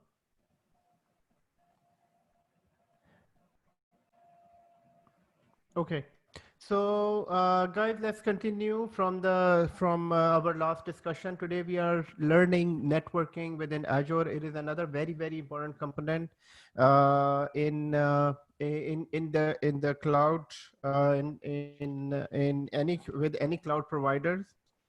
So what happens is that so just before the break we were learning about, and so what I wanted you to do just to create two VMs here. So VM number 1 and VM number 2, and we will be going into that, but let's finish our building blocks for understanding. There are a few more concepts that we need to learn here. So in terms of network infrastructure, there are basically just three components that we need to know. One is VNet, the second one is subnet, and then the third one is IP. The third one is IP addresses. And secondly, in terms of security, there is DDoS protection, there is Azure Firewall, then there is NSG. And once we are in the lab, you will see, we will be working on NSGs and ASGs as well. Now, in terms of high availability, high availability is another place that where we need to learn how to provide redundancy within networking. So if one component fails, how do you protect that failing component? So here in this picture, we are discussing about high availability.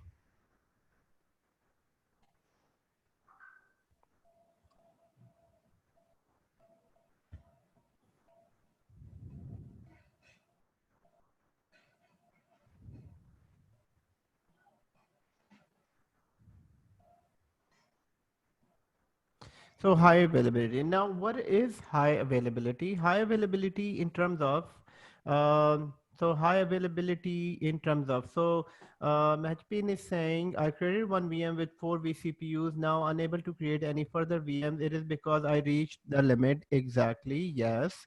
So you can remove that VM and then you can create two VMs instead of one VM.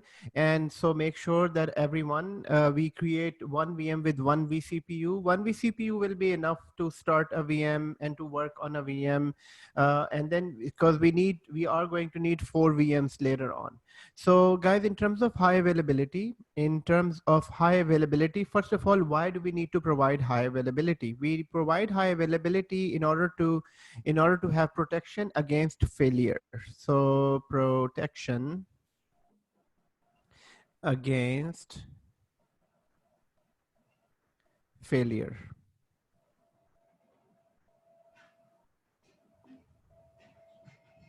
So failure, now we need to know how many places can a network fail? How many places can a network fail?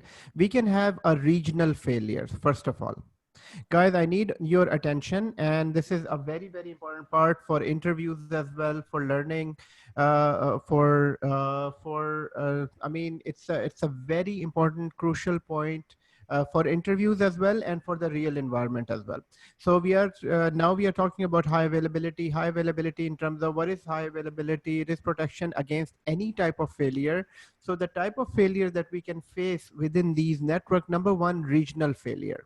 So let's say, what if the region fails? So in order to protect against regional failure, Microsoft provides something called a traffic gateway.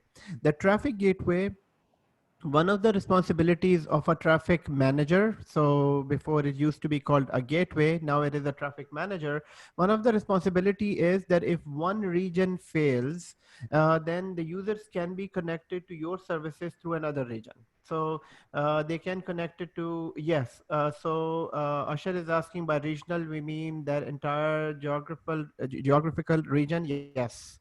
So, I mean, region in terms of the cloud regions, not regions in the world, but it is based on the cloud region. Remember that when we started with this training, we know that these cloud technologies are spread across the globe. So we can say Azure regions, and if we change it by image, so Azure has multiple regions throughout the world. So these are the different places where they have their data centers, their available regions. So this is available regions. I think it is blur for me. It will be blur for you, but you can search for Azure region in your own computer as well. So here, these are different regions here. So regional failure is that, let's say our service is being accessed here, and let's say something goes wrong in terms of data center, in terms of anything. then what happens is traffic manager can divert that traffic to the other region where you have the service. Let's say you have your database, you have your web server, you have your storage account with GRS replication. Remember that we learned in storage. So which means that your storage account is available here and your storage account is available here as well. But who will be changing the route of traffic? That will be the traffic manager. So traffic manager will be the one that will protect you against regional failure. Then the second thing is that we need protections against the load on the load balancer. So second one is load balancer. So against the load failure. Instead of load failure protection, we need load failure protection. In terms of load failure protection, Azure provides us three types of load balancer. Number one is known as external load balancer. Second one is known as internal load balancer. And the third one is known as application gateway. Application gateway, these are three types of load balancer. And the main function of a load balancer is to load balance the traffic. So these two, so these two here that you see, so external load balancer and internal load balancer. So I'm going to write here external LB, and then we have internal LB, and then we have application gateway. So application gateway. Now external LB and internal LB, these are both basic load balancer. So I call them basic load balancer. Why they are basic load balancer? Because they just load balance traffic based on IP address and the port number. So they are just basic load balancer. They don't understand anything more than just a port number or IP address. Now, what is more than port number and IP address? It is the application gateway. Let's say I want to load balance a traffic based on the protocol. Let's say all the traffic is based on port 80, and then it is based on HTTP protocol. So that is the application level load balancer. Now, what is the main function of load balancer? Your all traffic is passing through, going to the traffic manager. From the traffic manager, it goes to this one VM. Now, if it goes to one VM, then this one VM can be easily, so this one VM's resources can be easily, they can be fully utilized based on the hits you're getting on this VM. So for that reason, we provide load balancer. Load balancer, what it does, it will load balance the traffic. So all the traffic first goes to the external load balancer, and then it will be, so half of the traffic will go to one VM and the other half will go to the other VM. This is how we load balance a traffic.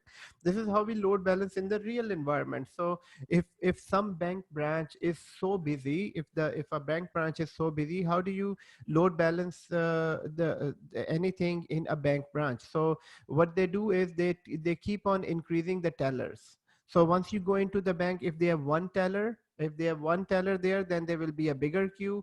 But if you have two tellers, then the queue can be serviced in a quick manner. So this is exactly called a load balancer. So Ajmal is asking a question: is it a DNS round robin? Ajmal, no, it is not a DNS round robin. Although DNS round robin is a type of load balancer, but here this is more intelligent type of a load balancer. So you can compare this to a hardware load balancer. So then what is the difference between external load balancer and internal load balancer? I would say there is no difference between internal load balancer and external load balancer. The difference is that external load balancer can work with a public IP address, whereas an internal load balancer can only work with a private IP address. That's the only difference between an external load balancer and internal load balancer. Otherwise, they can receive traffic and then divide the traffic among the number of VMs they are connected to. So the traffic goes here from external load balancer. So half of the traffic goes to this and other half of the traffic goes here. And same goes for internal load balancer. As soon as it hits here, half of the traffic goes here and other half goes here. So these are the two basic type of load balancer. But if your company needs a more a load balancer that is application aware load balancer, then they can use gateway application gateway. In application gateway, it's exactly the same. It's exactly the same work. The only difference is that it can receive all the traffic and it can send it to different app services or VMs, but it understands the traffic in a much better manner. So external load balancer and internal load balancer are layer 4 load balancers. So these are considered as layer 4. So this layer is from the ISO model. So layer 4 load balancer, whereas application gateway is layer 7 load balancer. So layer 7 load balancer is closer to the application. So it is more closer to the application, which means that this load balancer can also understand IP and port, but it can also understand the application as well. So all of the requests, let's say we have two VMs and we will use this load balancer. So this is how they make a load balancer. On top there is a globe and then there is 3 arrows here. This is a application gateway. So users, they are connecting to your application. Your application has it's a web server, it's a web service. So what happens is that from here users connect to a load balancer, and load balancer is saying that for all HTTP port 80 traffic goes to this VM and port 443 traffic goes to this VM, this other VM. So this is a very simple type of load balancer. But what is special about application gateway load balancer? Application gateway load balancer can also distinguish between different type of links. It can also understand the URL requests as well. So it can also understand for all of the images, for all of the URLs that with images can go to traffic goes to this VM, and for all of the videos or streaming videos, all the request goes to this other VM. So this is that type of load balancer. Yes, Shakil, thank you for this. Layer 4 is transport layer load balancer. So external and internal are layer 4 load balancers, which means that they have access to they have access to less information about the packet as compared to the application load balancer, which has more information. Okay, so guys, we were in this slide, we are talking about high availability, and high availability is protection against any type of failure. So first type of failure that and the first type of service that protects us about the first type of failure, that is regional failure. If your complete US region goes out of power because of some reason, then the users can be easily diverted to another region, provided that you have a storage account and then services available in other regions as well. And the second type is for the load failure. So for that, we have 3 types of load balancer: external load balancer, internal load balancer, and application gateway load balancer. Internal load balancer, external load balancer, they are simple load balancers. They only understand IP and port, and then they can distinguish the traffic.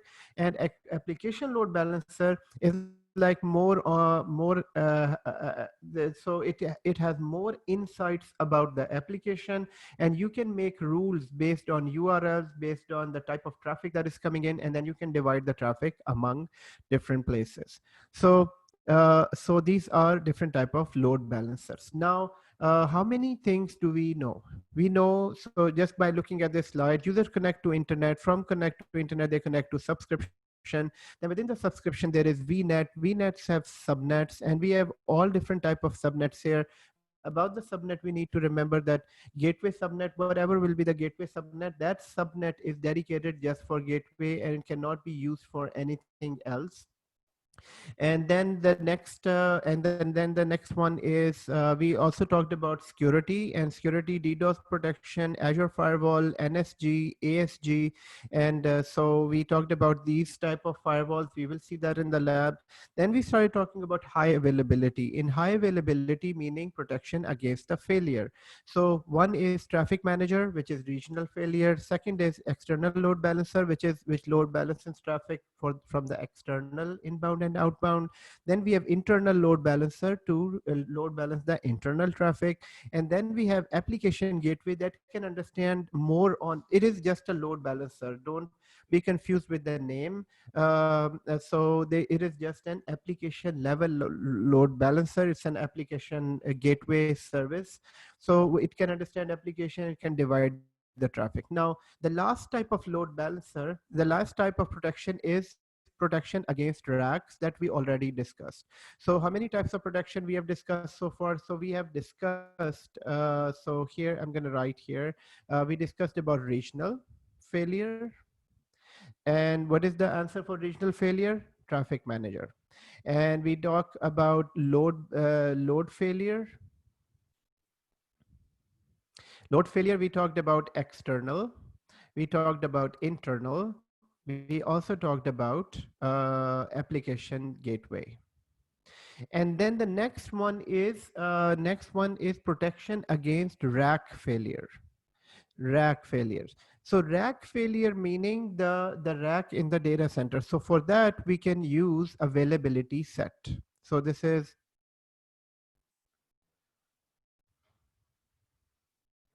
availability set. And what is in the availability set? If you can recall from your previous lectures, in the availability set we have fault domains and update domains. Remember, then we have fault domains and update domain. Once we have availability set, then we have, so we discussed about three different type of failures and different applications that can protect them. Guys, the next important part of the network is communication. Communication.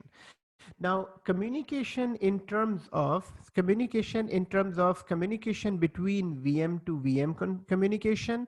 So communication meaning that how these VMs can talk to each other. So there is something called VM to VM communication.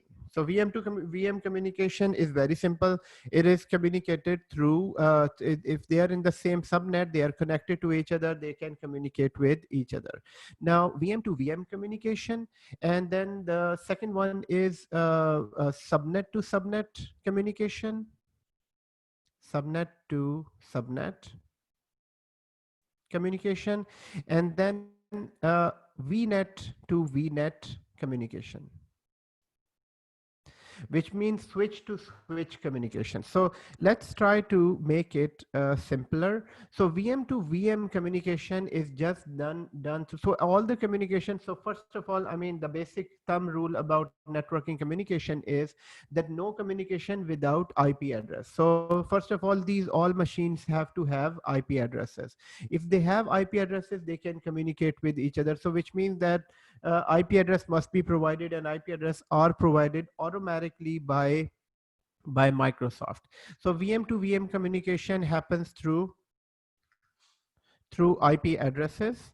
So here VM to VM communication, so it is through IP addresses. Actually, everything happens through IP address.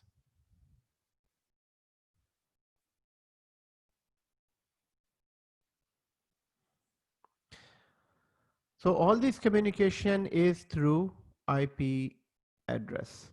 So IP addresses, VM to VM, very simple communication. We don't have to do anything in this. Now, within subnet to subnet communication happens through something called system routes. System routes. Now, what is a system route? System route is an automatically created routes between the subnets. So system route is an automatically created routes between the subnet, and so in here. Okay, so I'm going to use the other slide, guys. In this slide, we are talking about communication here, and I need.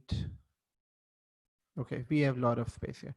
So we have communication, so VM to VM communication or subnet to subnet communication. So for all this type of communication,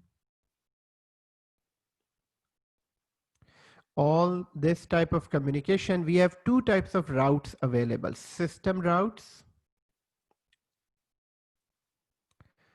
and user-defined routes. User-defined routes, routes. So two types of routes available. Now system routes are automatically managed routes. So this is Azure. I would say this is Azure automatic automatic routes. So these are Azure automatic routes between subnet to subnet, subnet to VMs, and all types of routes. Whereas user-defined routes are routes that we make for special traffic. So user-defined route is custom route. So these are basically custom routes. Now, what is a custom route and what is a system-defined route? So system routes are these routes when we create one subnet. When we create one subnet, there is an automatic route, there is an automatic connection between the two VMs that is known as system route. So two VMs can automatically talk to each other. When you create a second subnet, there will be an automatic route created between this subnet and this subnet. This route is known as system route, and sometimes it is referred to as system root as well. So system route is automatic, and when you create the third subnet, it automatically creates a second route, and when you create a fourth subnet, it automatically creates a route. So this complete routing between these subnets and all this is known as system route. So system routes are automatically created. Now, in which cases do we need these user defined routes? So this is known as user defined route. So the name explains itself. The user-defined route, the main purpose is that sometimes we don't need to go through, in order to reach this subnet, we don't have to go through this subnet and all these subnet and go here. Sometimes we need to directly reach to a particular subnet. So for example, for the security reasons, I want all of the traffic first to go to this subnet. Once the traffic is cleansed, then I can send this traffic to other subnets.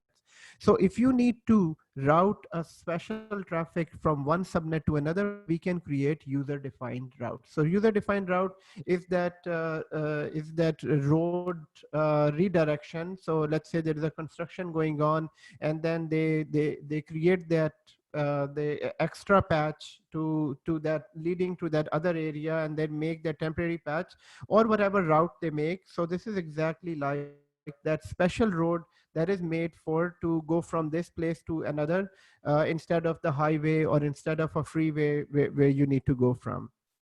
So there are two types of routes here: system routes that are automatically managed. We don't do anything in them. These are automatically managed, but we need to know that we need to know that there are system routes automatically maintained by Azure. But then we can also create we can also create user defined route. I think in real environment, these are known as static routes. So we can create static routes in the real data centers from one site to another, just to route traffic for any special purpose traffic from one place to another. So in Azure, they are known as user-defined route. Guys, the next thing that we need to know about this is this peering option. So we spoke about subnet to subnet. Subnet to subnet communication can be of two types. Number one, system routes, and second one is user defined routes. But what about VNet to VNet communication? For VNet to VNet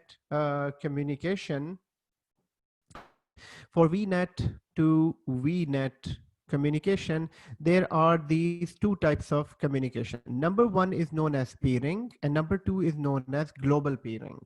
Peering is between the same region. So if the VNets are in the same region, you can configure peering, but if the VNets are in different regions, then you need to create global peering. That's the only difference, which means, let's say I have VNet, this is VNet number one, which is in Canada Central region. And in the same region, I create another VNet in Canada Central region, then I would need to create just a peering. But if I have one VNet in Canada Central and the other VNet in US region, since the regions are changed, then I would need to create global peering. Interview question: what is the difference between peering and global peering? Or how do you connect two VNets together that are in two different regions? So the answer is global peering. So global peering will be done on the public IPs? Yes, Of course, it is. Global peering will be done on public IP. So basically, public IP, yes, IPs are involved, but basically this is a peering between VNets. So so we will take one VNet and then we will connect it to the other VNet. If it is across the region, then it is global peering. If it is in the same region, then we need simple peering. In real environment, you can refer to peering to routers. So router does that in the real environment. So in the beginning of this lecture, I said that in order to connect computers together, so we have three computers. How do we connect three computers together? We need a switch. So once we connect computers together, we need a switch. And if we have two networks, and this is known as a network, this is network number one. But if we have two networks and we connect these computers together, so this is network number one and this is network number two, we need a device called a router. So router connects two different networks together, and in Azure, they call this peering. So they didn't call this a router. I think because of the fact that we don't have much, we don't do much in this. I mean, you don't have to configure a router. You don't need to know the commands that you can run on a router. This is all done through the Azure portal. We select one VNet, when we select the other VNet, and we just click peering, and then it automatically connects the two VNets together. So, but just for understanding, these are the routers that are connected. So peering and global peering. Guys, the next thing in communication is a connection between on-prem and cloud. So we are reaching at the end of this, what do you call, building block.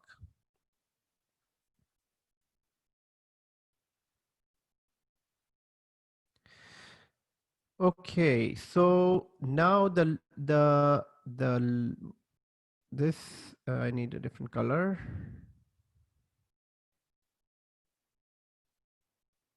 Okay.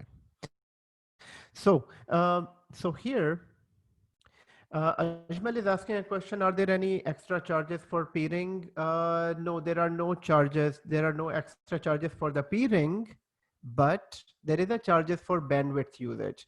So remember that in Azure, there is no charge for a VNet. So when you create a VNet, no charges. When you create a subnet, no charges. But the charges are the use of the bandwidth. So when one VM is copying, let's say 1 GB of file from this VM to a VM to the VM in the same region, but in another VM in another VNet. So this bandwidth, then the use of the bandwidth will be charged. So the services won't be charged. This is exactly like when you back up a VM, we use Azure Backup, right? We use Azure Backup for the backing up VM. So service is not charged, but the storage is charged where you are backing up. So it's a good question. So the next thing in communication is the connection between on-premises to cloud. When we need to connect from on-premises to cloud, we have two services. One is called Site-to-Site VPN. The other one is called Express Route. So this is on-prem data center to cloud. So in order to connect from on-prem data center to a cloud, we can connect through Site-to-Site VPN and Express Route. So, and these are the only two things available. Now, site-to-site VPN, we need to understand the difference. Site-to-site VPN, basically, it connects us from on-prem to a cloud, and Express Route used for on-prem to a cloud. Both are the same services, but this is cheaper. So to start with, the very first difference, this is cheaper, and this is expensive. Okay, and this uses a dedicated Express Route is a dedicated internet connection, from Microsoft to your data center. So it's a dedicated internet connection from so Microsoft will make sure that if they are providing an internet connection from the on-prem data center, which is a physical data center, your data center, to Azure, then Express, you can get one of these two options. So this will be cheaper service. It is also, they will provide you a dedicated link, but this will be a shared link over the internet, but this is a dedicated connection. So Ajmal is asking a connection. a connection. And Ajmal is asking a question, what is a direct connect? Ajmal, direct connect is a AWS dedicated internet service. So ExpressRoute and direct connect are exactly the same thing, but they call ExpressRoute in Azure and they call direct connect in AWS. In AWS, they call it direct connect. In here in Azure, they call this ExpressRoute. Now, in here, let's quickly understand. So let's quickly Bastion, understand. Bastion, Sorry, what? Bastion. Yes, we will work on the Bastion as well. We will, but Bastion is something else though. It's not Okay. direct connect. Okay. Okay, And you so did guys here, let's understand. So what do we need to understand? We need to understand site-to-site VPN, site-to-site VPN against ExpressRoute. So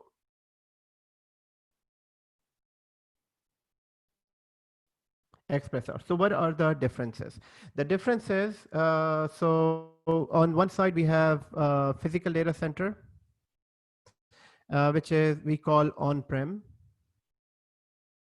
And it's a data center, number one, and there is let's say there is a server which is called VM1, and on this side we have Azure. So on this side we have Azure, and then we have VNets inside and all the infrastructure. So VNet, and then we also have one subnet for a gateway. So this is where the VPN gateway is. So VPN gateway is the place where we need to connect to. So this is the gateway. This is the main gate where you enter Azure. So okay, so two places. Now there are two ways to connect to this, but both ways goes through internet. So both ways where we connect to needs to go through internet. So I'm gonna say this is internet. So both needs to go through internet. Now, if both needs to go through internet, so both needs to go through internet, what happens is that we can connect from here. So what are we trying to understand, everyone? We are trying to understand site-to-site VPN. We are trying to understand difference between site-to-site VPN and ExpressRoute. Now, in site-to-site VPN and ExpressRoute, so the very first difference that I showed you that we discussed about is that this type of connection is cheaper and ExpressRoute is expensive. So I mean, have we seen this type of differences in real life? Yes, we have seen this type of differences in real life in our internet. At home, if you get a 50 Mbps line against 100 Mbps line, there is a little bit of a cost difference. So whenever you get from a lower to higher speed, you will get a cost difference. And also if you get a DSL line against a fiber optic line, there is a cost difference as well. So this is what the difference between the two is. Now, but where I need to get this, but the point that I'm going to make between site-to-site VPN and ExpressRoute, this is very important for interviews. And the big difference between the two is that site-to-site VPN, this site-to-site VPN both goes over the internet. Without the internet, your physical data center cannot be connected to Azure. But we need to have a clear understanding between the two. So this one will be a dedicated line from here to Azure, and this will be all encrypted. So this will be all encrypted line, and they will try to give you, there are SLAs attached even with site-to-site VPN, and they will try to get you the bandwidth that you are paying for. So bandwidth can be whatever bandwidth you're paying for, they will try to give it to you. But this complete is shared. This will be part of the shared internet. So this will be part of the shared internet, which means that definitely from your on-prem to Azure, there cannot be one straight line between to a Microsoft Office. So there will be a lot of ISPs involved in between. So there are ISPs here. Let's say your city ISP. So your internet service provider, and then maybe close to your data center, there is another ISP here, and then they have small exchanges here. So basically, whatever the number of hops they need to go through from connecting they will still try to give you your bandwidth, what you're paying for. But remember that site-to-site VPN uses the shared internet. Shared internet meaning that this same internet is being used by these ISPs, other customers as well. So it's not a special line that is given to your company. They are giving you, so just like at home, when they say they are giving you 100 Mbps, but when you check the speed, your speed won't go more than, maybe if it is 100, it won't go more than 70, or maybe sometime it goes below 50 as well. And same goes for 50. If you get at home 50 Mbps, you might be getting 34. Why is it 34? Because it is shared among all other customers within the same area. So site-to-site VPN is shared internet. Whereas the express route is a dedicated link between data center and internet. Now it cannot be one straight cable between data center and Azure, and there will be ISPs involved in here, but the ISPs, whoever the ISPs are involved, they won't use the shared internet. They will give you a dedicated link between this and that, and this internet, this pipe of network, whatever the pipe is, and this comes in two different speeds, 500 Mbps and 1 Gbps. So this is 500 MB and 1 GB, 1 gig pipe.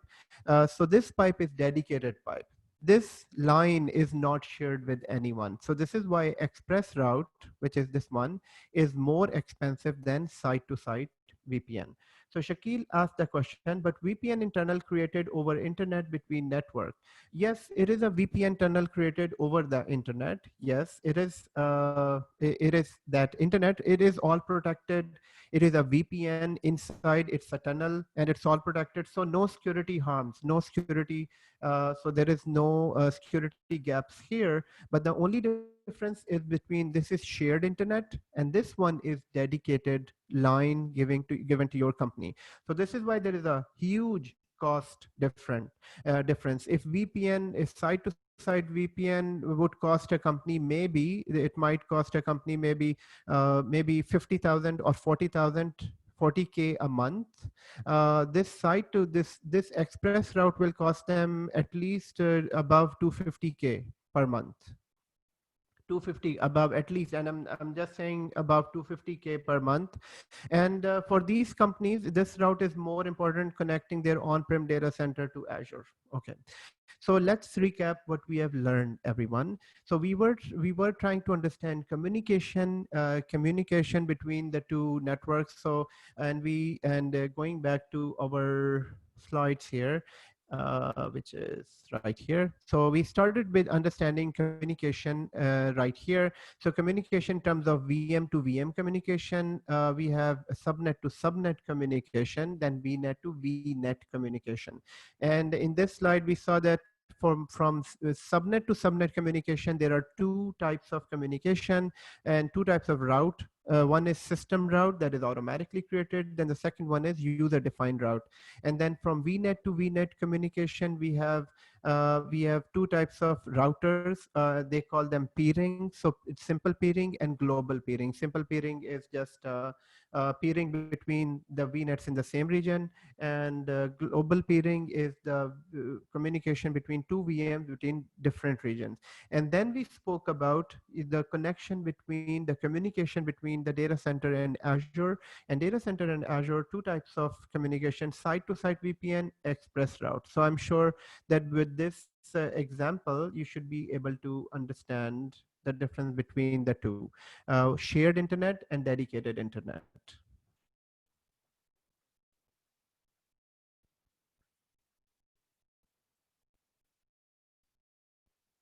Okay.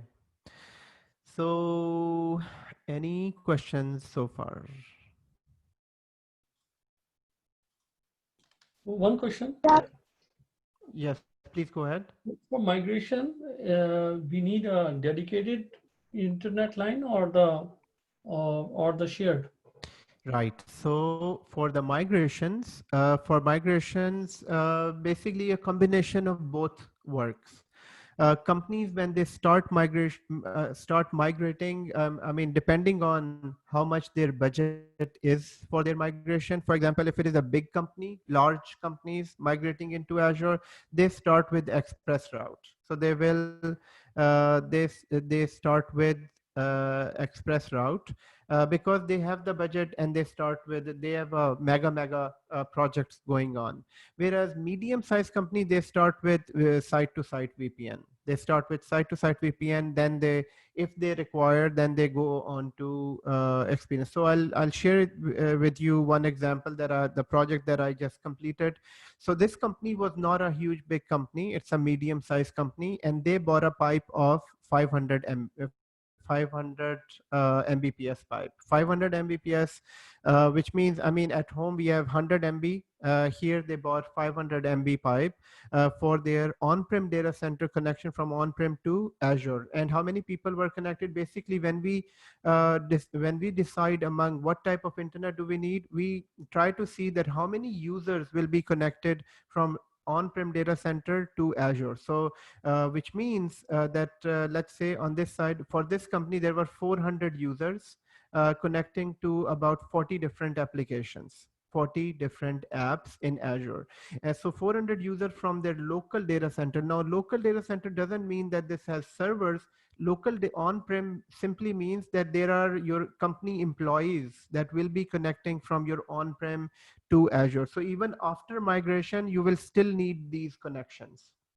Okay, so going back to your question, that in migration, do we need site-to-site VPN and or express route? That depends on the situation. Both will provide internet, but if, let's say, a company starts with site-to-site VPN and they feel like it is slow, then they would get back on the table and start thinking that do they have the budget to buy express route, or can they afford express route, or do they really need express route, or I mean, they just need a very fast internet just for migration. I mean, if they just need it for migration, remember that Azure provides the data box services as well, Azure data box, remember. So instead of using site-to-site VPN for migration, they can just one time get a box, put everything in the box, and send it to Microsoft. So for migration, they have these other options as well. But for day-to-day, companies would try to go with site-to-site VPN, and if absolutely required, they will go for maybe the cheapest express route, and then they move on to this, move on with this. So Ajmal is asking a question, what about file share migration, Azure Vault backup? We need express route, a site-to-site VPN. Very good question, Ajmal. And this is this is a pain point for many organizations when they decide to move file shares to Azure. So moving the normal load, moving VM to VM is not that expensive moving on, but when you move a file share, now, file share for these organizations can be a huge burden on this. So mostly for file share, my experience is companies don't use express route. They mostly use the data box option, or they if they are using express route, they will use it in off peak hours. And if they start using express route in off peak hours, let's say they start to move 70 TB of data of your file server, and they're using express route and they cannot use it in the day, they have to use it at night in off peak hours. This 70 bytes TB of data will take a huge time. So it might take a month for them to upload this 70 terabytes of data in off peak hours within the 500 bandwidth. I mean, there is this bandwidth limitation, there is off peak hours limitation, so it will take a huge long time. Instead, that company should go for data box, put everything in the data box, and just send it to Microsoft and connect from there. Abdul asked a question, who is responsible to make the decision purchase of express route and site-to-site VPN? Good question. So basically, this is site-to-site VPN and express route are made by network architects. So this is network architects. They take this decision. So network architects, they take this decision, but they will take this decision not on their own. They will discuss with us as cloud architects as well, infrastructure architects, and then they will combine with all stakeholders. Then we will decide that then we will decide that which, but it will be a decision. The owner of this decision will be network architects. So Shakil is asking a question. Once we migrate from on-premises to Azure, do user feel difference how they connect? Yes, that's another big concern when companies move from on-prem to Azure. The main focus of Microsoft is that users should be comfortable. Users should not feel any difference. This user, before the user was connecting to before the user was connecting to the local servers, now the user is connecting over the internet to Azure. So users shouldn't feel any difference. So this is why they keep on playing with this bandwidth. And when migration happens, everyone, when migration happens, it doesn't happen like we just migrated, we just decided and migrated. No, migration of 400 servers will be anywhere between 6 to 8 months. This will take 6 to 8 months to migrate 400 servers, or maybe at least if you make it very, very fast, it will be at least take 6 months of time. Now, within 6 months of time, the complete migration is divided into three different cycles. So first, first test and dev environment will go, the test and dev servers will go, and we will ask users to just use those servers from on premises. And then we keep on tuning this network. So if it is slow, add more bandwidth. If it is fast, reduce the bandwidth, and so on. So first test dev servers will go, then the second type of non-critical servers will go, and then the critical servers will be migrated. So to answer your question, once we migrate from on-premises, how does it work? Yes. Okay. Just a quick question, Brother Adnan. Yes, please go ahead. Like I mean, so when we are working in the environment with a XYZ company, we usually don't connect to any of the environments like the servers over the internet. We connect, there are like various security protocols that we have to go through. Like we connect to the company's VPN, and from VPN we log in with our own access or with our own IDs to the server on the server level, depending upon what kind of privileges you have on the server. Now, once you move it to Azure, I mean, in our case, when we are doing our labs, we are doing it over the internet. There is no VPN, there is nothing, everything is open. And we just log in with our ID and we just access the whole environment. Whereas in the companies, like, is that how it will be? Like, let's say if the environment is set up on Azure, can I just access over the internet, like log into portal.azure.com and enter my ID and password that is given by the company and access the whole environment, or that will also be can be restricted to some kind of VPN or some security layer? Right. So a very good question, and everyone, and this is part of our networking discussion as well. So guys, the question is around that: how do we securely access the environment? And Sayed, you can correct me if I'm wrong, and so based on this question, the question is very simple. The question is that normally in the companies we connect from our notebook, from either office or from home, or maybe from on premises, three different places. So this is let's say office, and this is home. We are accessing it from home on, and this one is the same as anywhere else within maybe hotels, motels, you're traveling and all. So when you connect to this network, mostly when we connect to a network, so especially Azure. Oh, wow, what a square. So let me try to.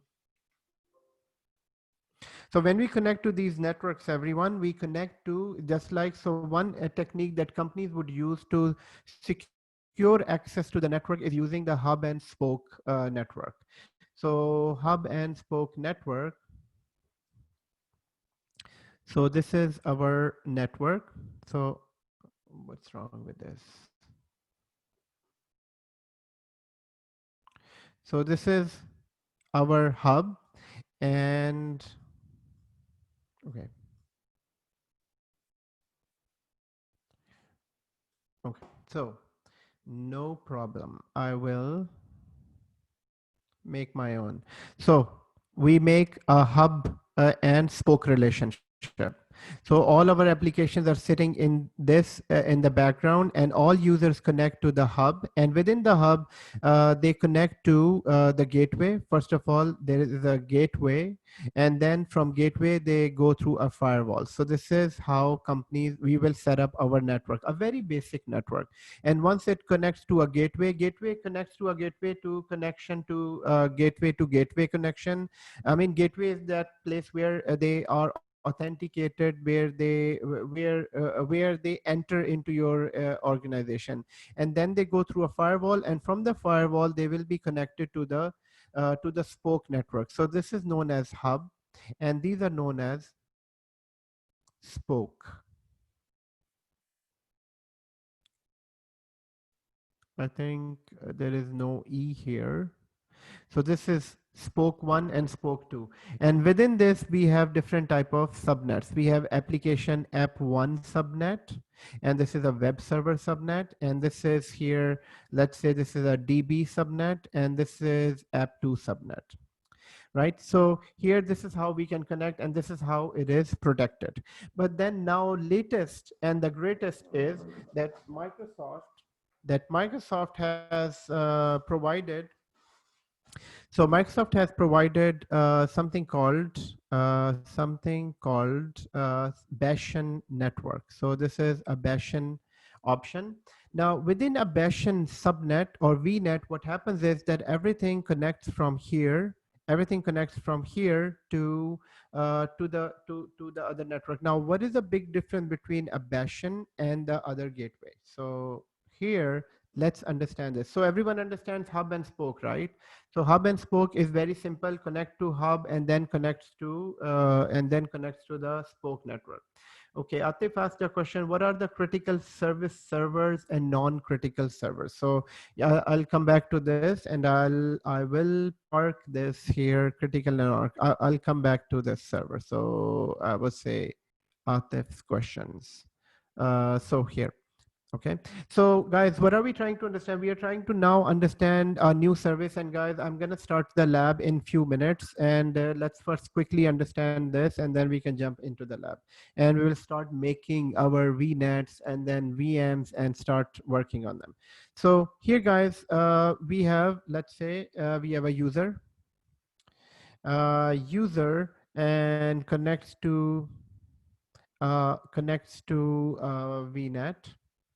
And then right here, we have a hub network. So hub is still required. Hub is used in all organizations. So hub is that first gateway where you enter your organization. Within the hub, we have now something called a Bastion connection. Now, what is a Bastion connection? When you say sorry, when you say hub, like because I'm not familiar with the technology. Maybe I never came across with it. But when you say it's a hub, you're talking about like VPN gateway to get connected, get access into your company, right? But we use RSA token and we use like various things like Cisco and stuff like that. Exactly. Yes. So, okay.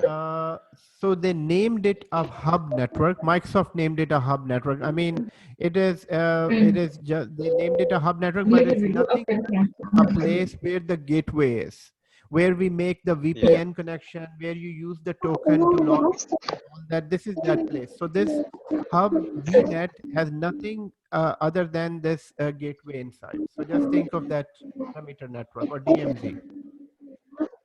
Exactly, yeah, DMZ. So this is where the you will get authenticated by your company with your user ID and a token, and then from there you basically leave the internet. Now you are inside your company's network. For example, if I'm logging from my work, I connect to the hub in your case, and then from there I leave behind the internet. Now I'm within my company's network, and from there everything is monitored, everything is restricted in a sense that I cannot access certain website from once I log into the system. Yes. And then from there also from within this network, now I have access to various company servers like production, non-production servers that I can connect with my user ID and access the environment and configuration stuff like that, which I cannot do outside this network. So that is what hub is.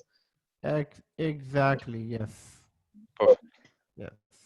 So everyone, so hub is that network where if you remember, you all might have seen the DMZ or parameter network. Parameter network is that network where there are only management services. There are no application business related. Even Active Directory doesn't sit in the parameter network. So that's the hub network. They call it a hub network. If they would have called it the same as DMZ or parameter network, that would have been same. But since they wanted to come up with a newer terminology, so there are many newer terminologies for exactly the same services. So hub network is that network where users connect to the gateway, and also they have something called a jump host here as well. Now, what is a jump host? Jump host is a host from where users connect to.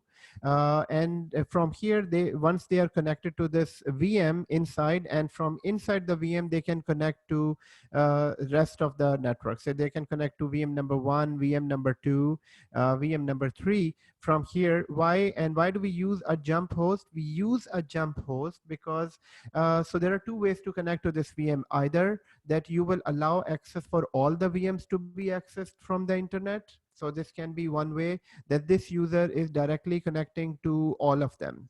So you are opening all of the VMs for your employee, but at the same time, you're opening this for all of the hackers as well. So these hackers that are sitting here, it is open for them as well. So all the companies, they don't allow access for all the VMs from outside. So what they do allow, only one VM with a lot of restrictions, and this one VM is known as jump host. So all the people, they will log into the jump host, and from within the jump host, they will connect to these VMs, right? So that is known as a jump host. And that was a previous concept, old school concept. Yes. I have one doubt here. Yes, please go ahead. Okay, so the first connection is by RDP port, and then from there, once you connect it to the one VM, then from there you have to connect to other VPNs, other VMs. Then it is Bastion. No. So Bastion, I haven't explained. Bastion, I'm just giving you the old school technique. First, we connect through RDP, right? Okay. Yeah. To this, and from here we open more RDP to other VMs. So this is what happens, right? Okay, so from this also we are doing RDP, not anything else. No, we can. This is the for now. Just so the first thing, I'm not explaining Bastion here at the moment. I'm just explaining the old jump host, how we used to use jump host. So you will RDP into the jump host, and then from this RDP, then from this jump host, you will connect to other VMs. It can be HTTP traffic, it can be RDP traffic, or whatever traffic, but you're connecting from this jump host. Yeah, it is also used for like running scripts. When you want to run scripts on multiple servers at the same time, you do it from the like using SSH or SSH key. Like you can set up logging to multiple servers from there. Exactly. Yes. Okay. So guys, what are we trying to learn here with this slide? And I still have to explain what is Bastion. What is Bastion option within Azure? And in Azure, I will show you. So Bastion is a kind of a jump host. An old school jump host was simply this. Instead of opening all the VMs to the public, user can connect to one server, which is restricted. So this is restricted, this is encrypted and all. Hacker won't be able to hack into this machine, or even if the user is able to hack into the machine, he won't be able to go inside here. So the only machine that your hacker will be able to hack is this machine. So, but let's say here, Asher is saying very loud and so much echo. Are you feeling? Okay, so maybe you're talking about are you getting echo? Are you really getting echo? No, only when our friend asks the question, then there is echo. Otherwise, when you talk, there is no echo. Okay. Okay, so if there is no echo in my voice, it's fine, because I want you to have a clear understanding of this. Uh, okay, sure. So guys, this is okay. Thank you. This is called jump host. Now let's understand Bastion in the same context. And guys, enough with the explanation. And I'm gonna jump into the lab. Just bear with me. Just bear with me a few more minutes here. So, yes. So let's understand first of all. So what are we trying to understand? And this is an important. This is why I'm spending time on this. We need to understand Bastion option, and I will show you in the lab. So Bastion option is basically remember that Bastion option is introduced in Azure to avoid any RDP and SSH connection to Azure. So just remember this sentence. So Bastion option is introduced in Azure so that people doesn't have to RDP or SSH into Azure. So which simply means is this, that if a user is connecting from outside, from anywhere and then connecting into Azure. So let's say this is Azure subscription, and within Azure subscription, we have VNet, and inside the VNet, we have VMs. So this is a VM, and this is a VNet. And then within a VNet, user is connecting from here. Obviously, user will be connecting through RDP port, and RDP is 3389. When the RDP port is open, then it basically it is also open for hackers and hacking applications as well. So in order to completely avoid this situation where user has to RDP into the machine, which we currently do. So currently in Azure, we connect through RDP to our all the VMs the two VMs we created, we will RDP. So without this port, you cannot connect. So Bastion is that option that restricts the access of RDP and SSH and will only allow port 80 connection. So this is how it works now. So the same user the same user will connect to a Bastion VNet. So a Bastion VNet, Bastion is basically a special VNet designed to protect against hacking attacks or any other malicious attacks within your network. And users connect from here only on port 80 or 443. Sorry, 443 and port 80. Port 80 is not secure, but 443. Users connect to Bastion, and from within the Bastion, they will connect to the back end services. So that is what Bastion is. So you will be connecting to a website, which is Bastion based website. And then from here, you will connect to your internal network. Now, what is the difference between this and this? Here, when the users are connected from home to all of the VMs, they are using port 80 or maybe SSH port. But in here, RDP port and SSH port are not allowed. The only port that is allowed is 443 or port 80. Users connect to this, then from here they can use any other ports to connect to back to the network. So Human asked the question, all websites have Bastion in the backend? No, and not at the moment. Websites, they don't. So Bastion is just that Bastion is like a jump host. It is used within Azure to connect to the VM, but you can connect to web apps, not directly to the website, but to the web app. So Ajmal is saying, so in Bastion, they get website and they connect to RDP. Yes, so it is, you can say that it's like a website. So whenever you connect to a Bastion, you will be connected to a HTTP session, and from HTTP session, you can do RDP into your network. Okay. So guys, let's now jump into our Azure portal and start making. So what are the very first thing that we need, that we are all making today is two VMs. So everyone be ready.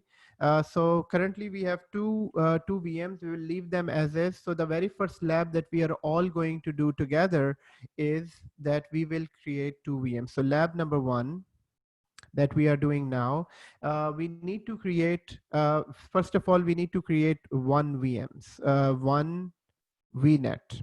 So the VNet that we are going to create is the VNet will be called finance. So we will create it for the finance department. This will be DPT. So it will be created for a finance department, which means that and the resource group, we will use the same resource group that we are using for all of them, that we are using for all other. So the resource group that we are using currently is known as department, IT department resource group. In here, so once we create one VNet, within one VNet, there are few things that we need to understand. There is something called address space. So it will ask for us the address space. Address space says what is the IP scheme you're using. So the IP scheme that we will be using is by default we can use 10.1.0.0/16. /16 we can use this address space, and then within this space we will start creating subnets. So the two things, that once we create a VNet, this will be this, and then we will come back to whiteboard. So let's create one simple VNet to start working within Azure. So for that, everyone, please log in, and we will go back to home. We will go back to home. So guys, everyone, if you're at home screen, just so from your home screen, go to resources. Let's say how many resources do we see within this? Since we have created 2 VMs, and if we sort it by type, so there are 2 disks created for 2 VMs. So this load balancer is not, we haven't created the load balancer. Maybe I created that for testing purposes, but for now, what we created is 2 VMs. So VM number 1, there are 2 interfaces, there are 2 network security groups, there is 1 network watcher, there is public IP addresses, and few VMs.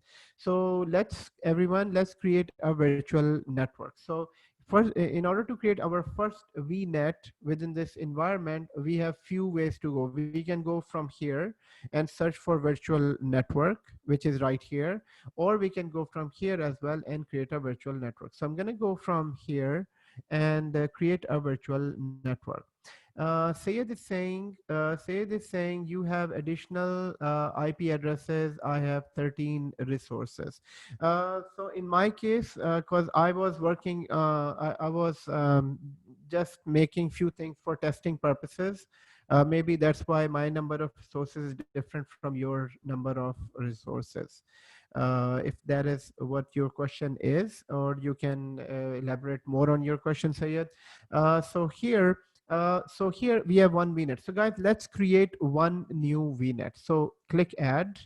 As soon as you click add on this one, and here I can create a resource within the same resource group. IT department will keep that within the same resource group, and we will name this as finance VNet. So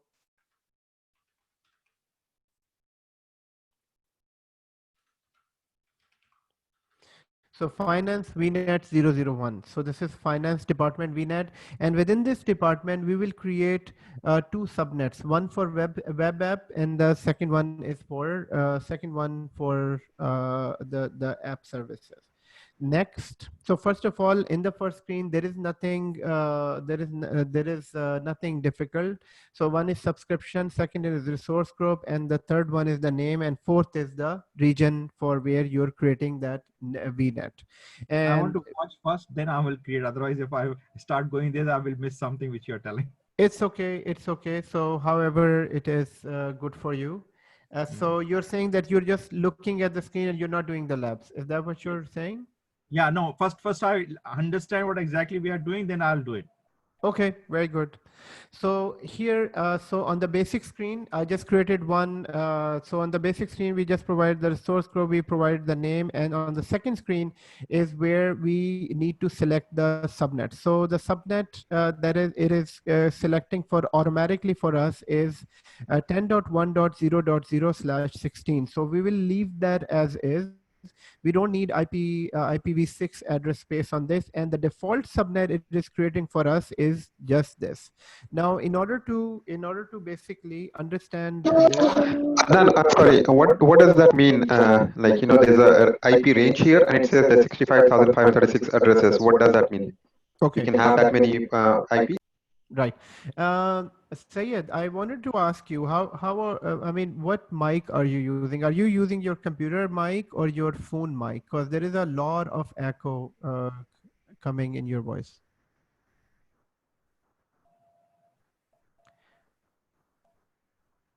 No, you don't need to. Sorry, we just need to. We just need to. I just need to understand your question properly. Otherwise, I mean, it's fine. So, okay, it's your PC mic. Maybe if you can, if you have a headphone would be fine as well, because I need to clearly understand the question. Okay. So, yes. So what is the meaning of this IP addressing, and what is this? So first of all, what are we doing? So here I'm going to make it. So first of all, within our subscription. So for example, I am in Azure subscription.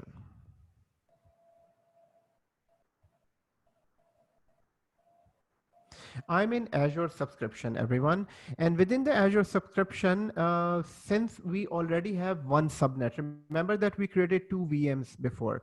So 2 VMs were created in already. So this already has one VNet. VNet is already created, and that one VNet has 2 VMs inside. So one VM, remember that we make it as VM1, and the second VM we make it as a web VM2. Web1. So within these VNets, so first of all, so within these VNets, so within the VNet, it also created a default subnet for us. So I'm going slow on this so everybody can understand what I'm saying. So within the subscription, remember that we created 2 VMs, so that when we created 2 VMs, basically one VNet is created for us and one subnet is also created for us. And within the subnet, it created 2 VMs. Now let's understand first of all the address space. So whenever the first VNet is created in Azure, whenever the first VNet, always they start with the address 10.0.0.0/16. Now 10.0.0, this is always the first address that Azure starts with. And what that means is within this range, this VNet or this switch will use all of the IP addresses within this range. Now your question can be, can I use another IP address? Because there are 3 types of private IP addressing schemes. So what are the 3 types of IP addressing scheme? There is 10.0.0.0. The second type is 192, which is right here, this scheme, 168 scheme. And then there is the third one, which is 172 address scheme. So we can use any one of these schemes, or other than that, we can use any IP address scheme that our company needs to use. But Azure automatically creates the first subnet as this, and then within this, it creates the very first subnet as like this. So very first subnet will be 0.0/24. So it created that subnet. Now, some of you, first of all, guys, with IP addressing, if you need a basic understanding of IP addressing, I can have another session on this, but I cannot go into huge big details here, because then this will throw off our discussion and our main focus, Azure. So I can go into more details, but here I just wanted to give you enough knowledge. But on your own, try to understand. If this is a completely new topic for you, number one point, always understand this is not our responsibility. This is network team's responsibility. So if you don't understand this numbering, it is absolutely fine. It is absolutely fine. You won't be responsible for making these divisions, which IP addresses which, but I would say that on your own, just try learning why we use 10.0. What is the meaning of this? What is the meaning of 16 and 24? But here I will give you a very high level understanding of these numbering. So basically, these numberings are, if we say 16, then this range can have more IP addresses. So for example, here it is showing that if I select 16, then it can give me 65,000 IP addresses. So this complete network can have 65,000 IP addresses. So which network? So this VNet can have, so if I can say this VNet can have 65,000 IP addresses, but when I say 24, then there will be only 255 IP addresses. So since we are dividing this big network into smaller network, this is why we call it a subnet. So in this subnet, there can be 255 IP address. When I create another subnet, there can be 255 IP addresses, which will be going out from 65,000 IP addresses.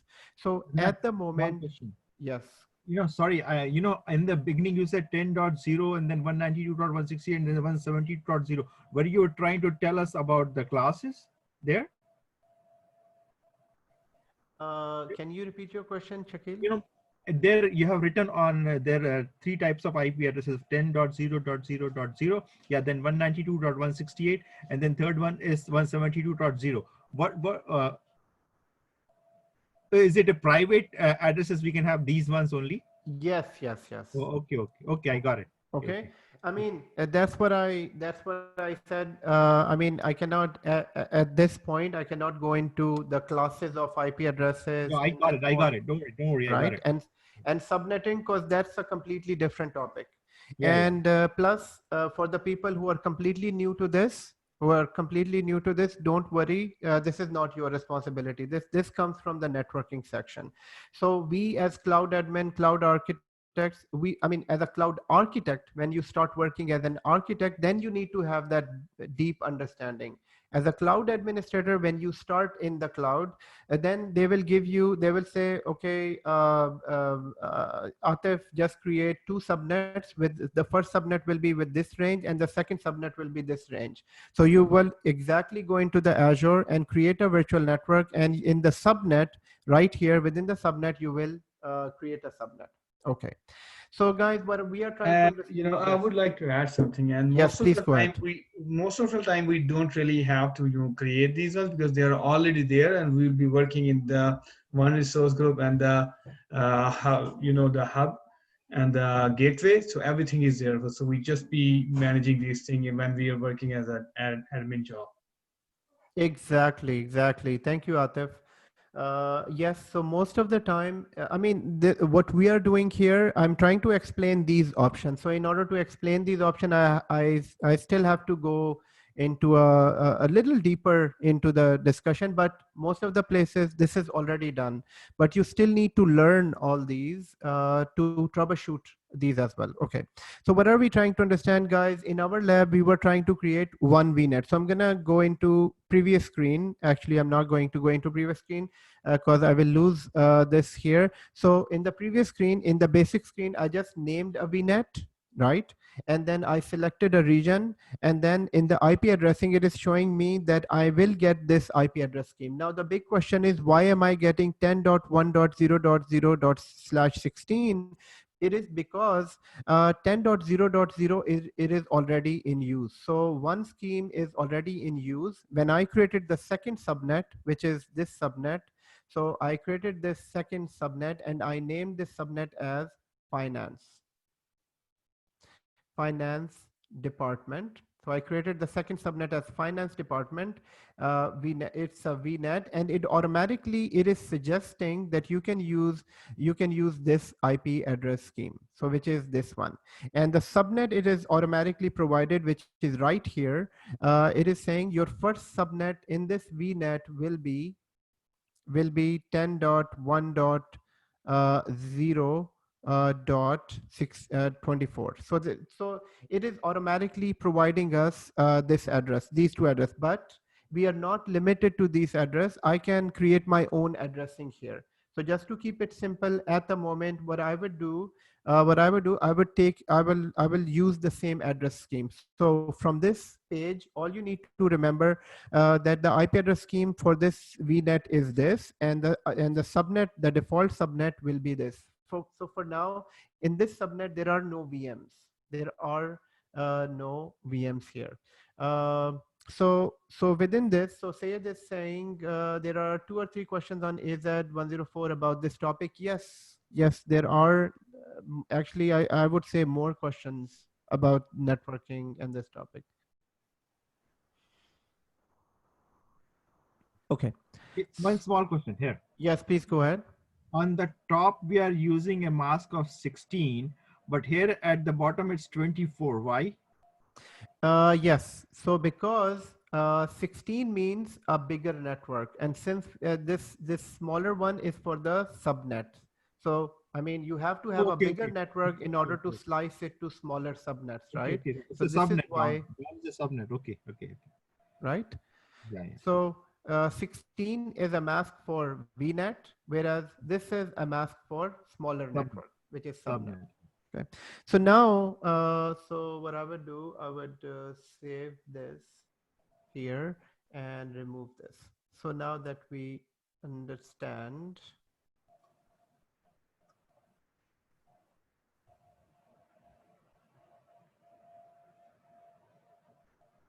I'll just keep a copy of this for the notes and keep it in the slides.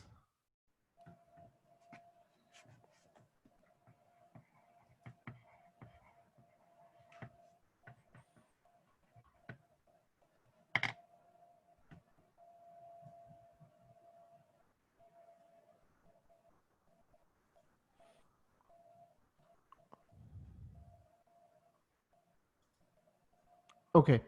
So we are in the lab, everyone. We are creating a first subnet, and while creating our first subnet, we are this is the first address. So let's go on to this. So in address, I'm not going to change anything. The VNet that I'm creating is this. So guys, if this is kind of difficult in the beginning, it is. But once we start working in this, once we will be able to create few VNets, this will be more and more clear. So don't worry about this if it is a bit difficult at the moment, although it's not that difficult. So we are just creating a VNet, and the VNet, the first the address space is this, and the subnet is this. I can create more subnets as well, but I'm not going to create any subnets at the moment. So in the security, when you go into the security, the very first thing is saying, do you want to enable bash and host in this? So at the moment, we're not enabling bash and host. Later on, we will be enabling, we will do another lab for the bash and host. Do you want to enable DDoS protection? It's saying it is disabled. So it's saying the DDoS plan is paid service that offers the enhanced DDoS mitigation capabilities via adaptive tuning and all that. But basic protection is available. So if you read the second last line at the end, basic DDoS protection is integrated with Azure platform by default at no extra cost, which means that even if you don't enable this, the basic DDoS protection is there. So don't worry about this. But if you enable this, then it will give you standard DDoS protection, which is paid. And then basic and firewall is disabled. So on this VNet, if you enable this, then it will be paid. Otherwise, it is already protected by NSG. Remember, we know we know about NSGs, and so for now we're not enabling any option from this, but you know what these options are. In the tag, we're not going to need any tags, and I'm going to create this VNet. So question from Mahjabin is, so if we already have used 10.0.0.16 under a subscription, then the next address is 10.1.0.16 for the next VNet? Yes. So since we are creating a separate, we are creating, you can think of this as a new network. So each VNet is considered as a network. So in one VNet, you can create 10 different subnets. So since we are creating a new network, so Microsoft Azure is automatically providing us the second network will start from 10.1. And if I create a third VNet, then the third network will start from 10.2. So this is just to make our life easier. Otherwise, we can create our VNet based on our own IP scheme. I can create a VNet for 192.168.0. Something. So I mean, it's not limited to just these ranges. We can use our own ranges as well. Okay, so guys, VNet is created. I'm in the VNet. In the VNet, I can see there is overview, and within VNet, I can see the same settings that we had. And if I go to address space, within address space, this is the address space, and this is the subnet. Now let's try making a bit more, adding some more here. So currently, my network looks like this here. So currently our network looks like this. The network we created is exactly like this so that we can keep on building our network. So we are a user and within Azure subscription, we created a new VNet. So this is Azure subscription, and within this we created, so this is our finance VNet. We call this finance VNet 001. And within this VNet, we have one default subnet. So that one default subnet, it has nothing in this. So now we will create two more subnets in this. So one subnet for web servers, we call it web subnet, and we create another subnet called app subnet. Okay, and the range that they provided us for this automatically, Azure provided the IP range for this one is 10.1.0.24. So this is for this subnet, whereas I will create the second subnet, which is I will create the second subnet for this one. So now we need to create two more subnets. So guys, we already created one VNet. Now I'm going to create two more subnet. One subnet will be called web app subnet, and the second subnet, so one is web server subnet. So idea is that in this subnet we will keep a web server. We will keep a web server, and on this we will keep an application server. So just we will create a VM in this, one VM in this, and we will create one VM in this. So before even going there, we are just making the infrastructure. So part of our infrastructure, we created one VNet and one subnet is created. Now we are going to create two more subnets. So let's see, how do we create two more subnets in this? So in order to create two more subnets, let's say you're on the home screen and the scenario is your manager called you and asks you just create two subnets in our finance department. So why do we need to create two more subnets in finance department? And when you ask, on your asking, they're saying we need to separate web servers from app servers. This is our scenario. So then you need to go into all resources. So there are a number of ways we can directly go into our virtual network. So this is our finance department, and this is like a real life scenario where you have to work on these subnets. So you can go into finance, first of all, VNet, and within this VNet, where we need to go to is subnet. So we can go into the subnet here, and here I can see there is one default subnet.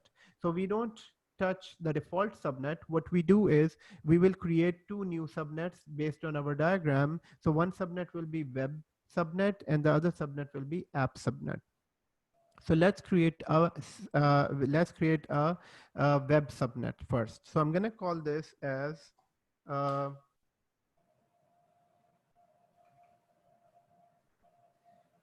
web subnet 1. So I'm going to call this web subnet 1. And for our ease, as you can see, we don't have to write any numbers. Microsoft automatically provided us the next range available. So, so the next range that was available was 10.1.1.0. So even here, you don't have to decide that which subnet you need, what numbers do you need. So Microsoft will automatically provide you the second subnet available. But if you're working with the networking team, then your networking team, the network architect might be sitting right next to you and he will be saying, no, change this to this other number. Then we have no problem changing it to. Why? Because they have planned it, they designed it. We will follow whatever they are providing us. But here, this is the correct numbering. This is the next subnet available. Now the next thing is NAT gateway. We don't need a NAT gateway at the moment. NAT gateway is only required when you need to basically connect to the outside network. So in the hub network, we might need this. At the moment, I'm not going to select this here. This is the network security group. Remember that we discussed about the network security group. What is network security group? One word for network security group. Anyone? You can type that in the chat window. What is one word for NSG? Firewall. Firewall, remember? Yes, firewall. Guys, remember these one word that can basically open the complete mind map. So NSG, and now please write it somewhere. Network NSG is nothing but a firewall. I mean, if you can remember, okay, if you try to understand network security group, it looks like a huge big thing, and then you need to go into the documentation and this and that. And what is network security? Guys, it's nothing but a firewall. It is just a simple firewall. So right here, so it's saying that do you want to enable firewall? No, we don't need. We just keep it simple, and later on we will come back to network firewall. So at the moment, no network firewall. I don't need any user-defined routing here. Yes, Asher, that's good. Guys, keep writing these one-word acronym. I mean, in the interview, if I'm asking this question, what do you know about a network security group? And you start with the word firewall, that is it. That is it. I will move on to the next question because that gives me a complete understanding that you do know the concept. What is network security group? Here we don't need route tables. We will want this subnet to be automatically used system routes. So at the moment, and we cannot change this route table from here. We will change it from elsewhere.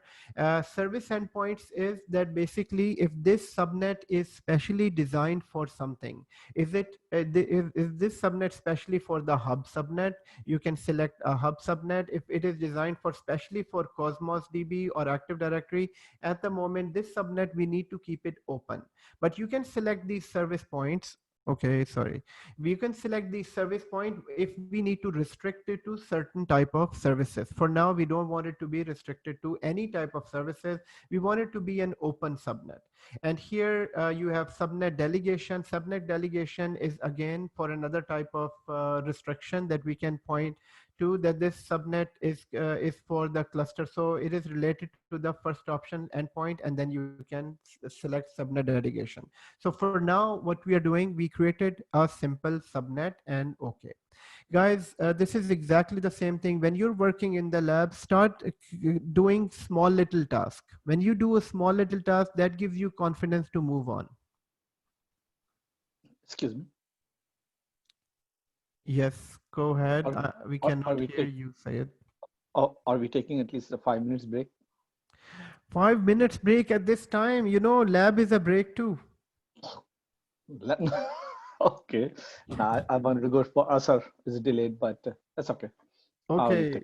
Okay. 5 minutes is fine. 5 minutes is fine. Thank you. Okay. So hold on. Just 1 minute. Just 1 minute. Just 1 minute. Let's complete this. Let's make these two subnets and then we can go for a break. So within the subnet, let me refresh. If the subnet is made, yes, the subnet is made. I can create the second subnet. And that is, remember, based on our diagram, we are making a app subnet. So in this, our app server will reside, and you can see, to make it easy, Microsoft provided us the next available range, which is 10.1. So you don't have to worry about the numbering here. I'm going to create this subnet. So now we have two subnets within this one, three subnets within this one VNet. One is default subnet. The other one is web subnet 01. Okay, and refresh. And let's take a 5 minutes break here.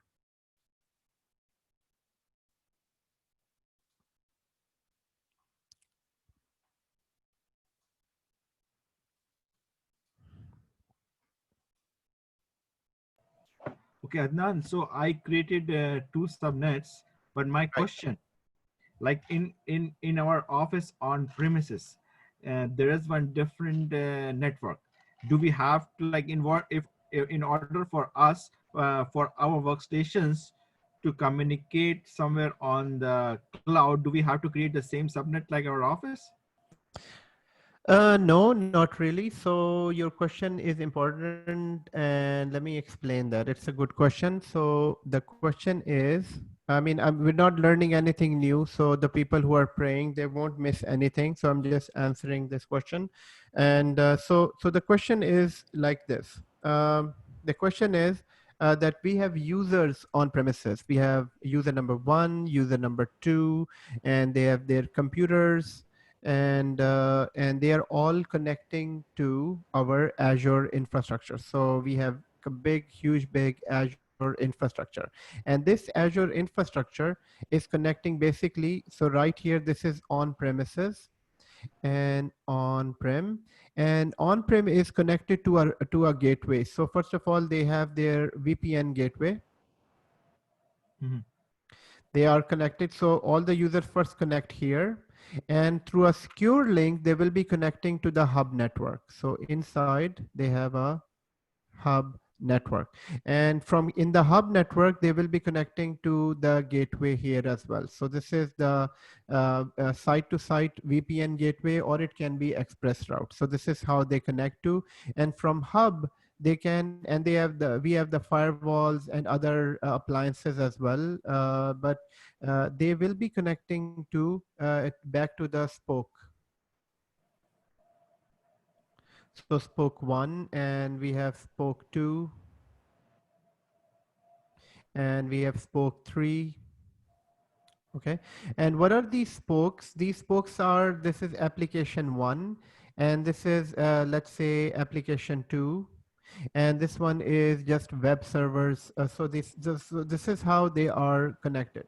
Now your question is how they are connected. So before they were how they were connecting to their local data center. So basically they have servers in the local data center, and between users and the servers there were routers and switches.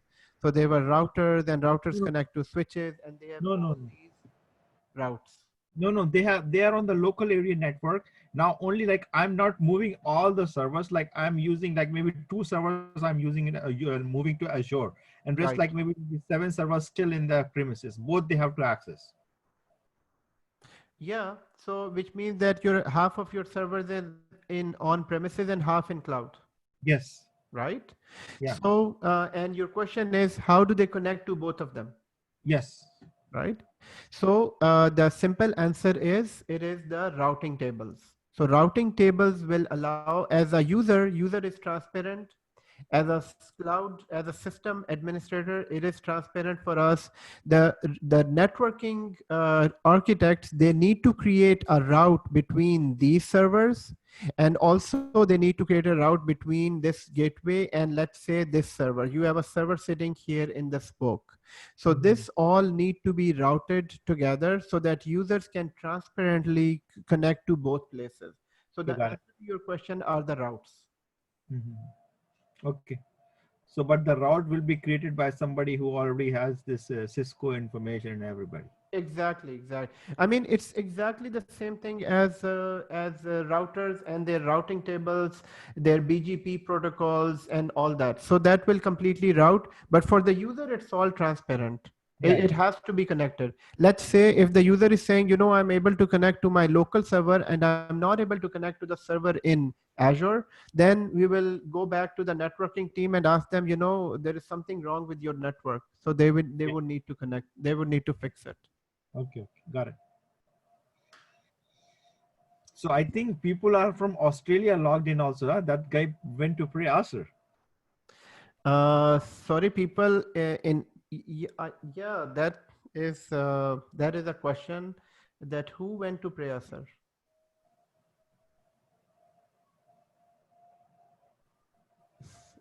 Actually, in Australia, in Sydney, it's Zohar time. It's not even Asr time. Oh, okay. So yeah, the guy, I think from where he's logged in.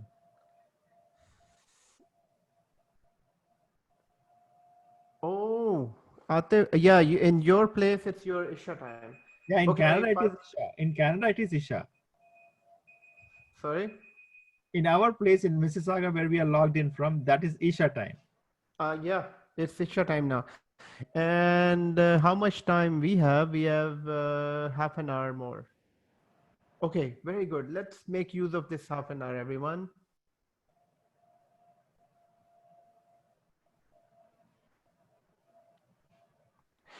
So Atif is asking if possible, please share mostly asked interview questions of Azure. Atif, it's a good question.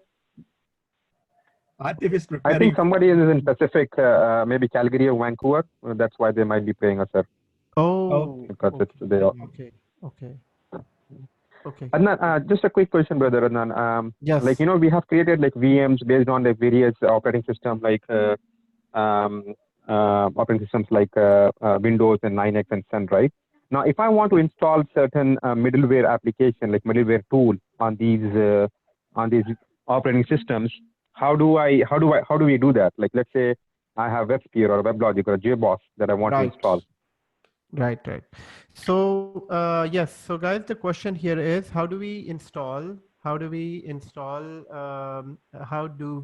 middleware tools in these servers?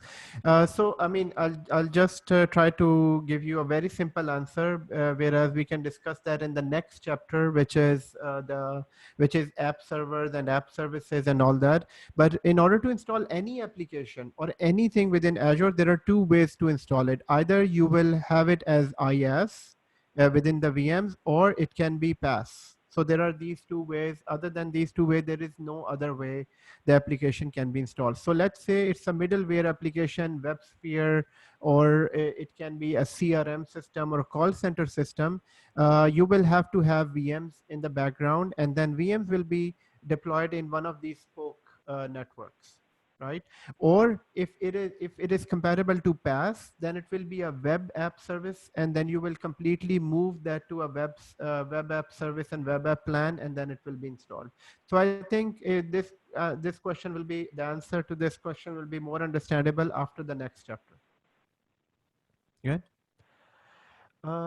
Okay. Yeah, thank you.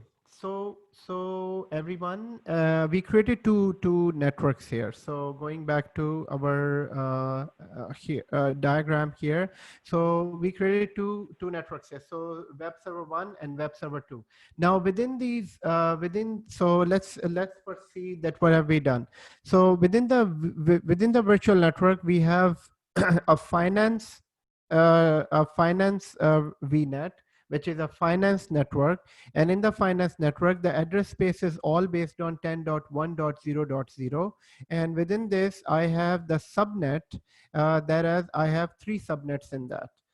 So which means that I can have 3 subnets in there. Atif is asking a question. The next question will be to update resume, because almost every job requires at least, yes. Oh, sorry about that. Atif, I was in the middle of your question.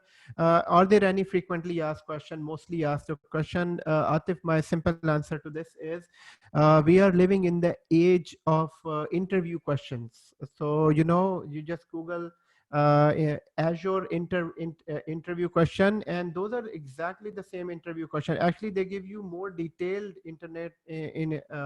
interview question. I would do the same thing. If you want me to send a few links to you, I'll be more than happy to.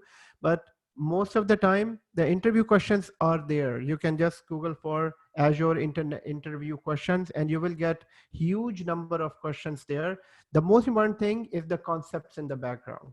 Okay, so interview questions, technical concepts on one side, and then we can also have the scenarios. The scenario is very important. So at the end of this training, just remind me, I'll give you this, give you guys the scenario, but you will be only able to understand the scenario if you understand the technology. And this is what we are doing at the moment. Okay. Yes. So guys, so the most important thing about any technology, is that that you need to know how to read this window. So if your manager, if your senior, if your senior person working with you opens this window and asks you to what is on this window, then you should be able to explain everything or almost a lot of things within this window. So within VNet, the most important thing is the address space and the subnets here. right? So there is address space and there is subnet, and then we have this peering here as well. And the peering, remember that we discussed about peering is a VNet to VNet connection. So at the moment, let's go back to the subnet here. Now, how do we utilize the subnet? If I go into this subnet would tell me that this is the subnet and available addresses is 251. Now, how do we use this subnet? Guys, in order to use this subnet, we need to create VMs. So we will create VM in both of them. But before we can create the VM, I want you to compare this with the other VNet that was automatically created. So this VNet was automatically created for us where we have two VMs sitting inside. So let's open that other VNet that was automatically created. So the address space on this one is 10.0.0.1. And this is for the very first subnet that was created. And if I go to the address space, this is the address space on this one. And if I go to the subnet, within the subnet, it only has one subnet that is 10.0.0./24. And in this, nothing else is here. Now, let's keep that in mind. This is the VNet, the default VNet that we created. And the second VNet is finance VNet we have created. So let's go into this. Let's go into one of the VMs and see the networking configuration. So I'm going to go into one of the VM. For now, we're not creating any VM. Let's go into one of the VMs. So we created two VMs earlier. So one VM was web VM and the other VM is just a simple VM. So both are simple VM, but we call them web VM and the other VM. Now our focus is on networking. So within networking, if we go to networking here, and within the networking, we can see that in the networking here, first of all, this is the network interface is this here. It has a public IP address. It also has a private IP address, and the VNet name is IT department -VNet. This is the default VNet that is created, and the subnet is the default subnet. So this is how we know that this VM belongs to which VM. This VM belongs to which subnet actually. So within the subnet, and here we have the NSG. This is known as NSG, and NSG is nothing but a firewall with rules here. So by default, all of the firewalls. So basically here we have inbound rules. This is outbound rules. So inbound rule basically dictates that whatever is coming into this VM, and this is whatever is going out of the VM. So if I go to the outbound rule, there are 3 default rules here. And whereas inbound rules, there are 3 default rules here. So whenever we create a new VM, the 3 default rules will always be there. And the 3 default rule, and this special rule, which is a priority of 300, this special rule is specially for the RDP access. Remember, when we create a VM, it always asks us, do you want to open port 3389 to do the RDP? This is that rule that is created. So this is why it is part of inbound port, meaning that when we connect from here, so wherever so if you're in Mississauga, you're in Calgary, you're in Sydney, we connect from here to the VM. So if I go to the overview and I'm trying to say connect, I'm connecting from my home, which is Sydney home, and connect to Azure. So this is why that is part of the inbound rule. So that is part of the inbound rule. And if this rule is not there, let's say, for now, if I go to this, let's do this quick exercise that let's try to connect to this VM. So I am doing RDP to this, and within RDP, we will connect to this VM. And we did that exercise. All of us in this class knows that how to connect to a VM. So I'm connecting to this VM very quickly. And so, and here I will provide the username. So if you can connect with me, because we will be making changes to the firewall so that we can get some confidence working with NSG as well. So here I'm going to use my saved password username. Let's say if this works. So this is connecting, not, okay, hold on. So I think there is a space. I'm going to use, I don't need a space on this.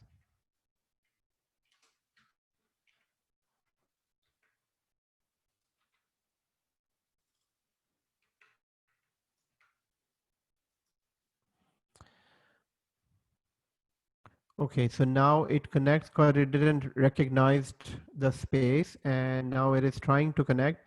So it connects. Now it is connecting because our NSG applies, our NSG that we have, it allows the access for 3389. So we are connecting. Now we will go back to networking, and within networking, we will disallow this port. So we will go into this networking, we will go into inbound ports to this VM, and I will open this here, and all I do is deny access. So I would say that from anywhere, the traffic coming from anywhere, destination anywhere, the port 3389 should be denied. So, and denied, and then I can save this rule. As soon as I save this rule, this might take few minutes before this rule is applied. So what happens is that once it is saved, then we can lose access. We will lose access for sure, but sometimes it doesn't happen immediately. It will happen in few minutes. So I leave that as is, and then we will wait for the error message, because at some point in time, for now, I still have access to this. And once the rule is propagated, then it will be able to disconnect us. So If this you is disconnect and reconnect, it won't work. sorry again. If you disconnect and reconnect, it won't work. Yes, immediately. So it is waiting for some action from Azure. So let's say if I disconnect now, so that is basically an action that is happening in the background. If I go back and try to reconnect,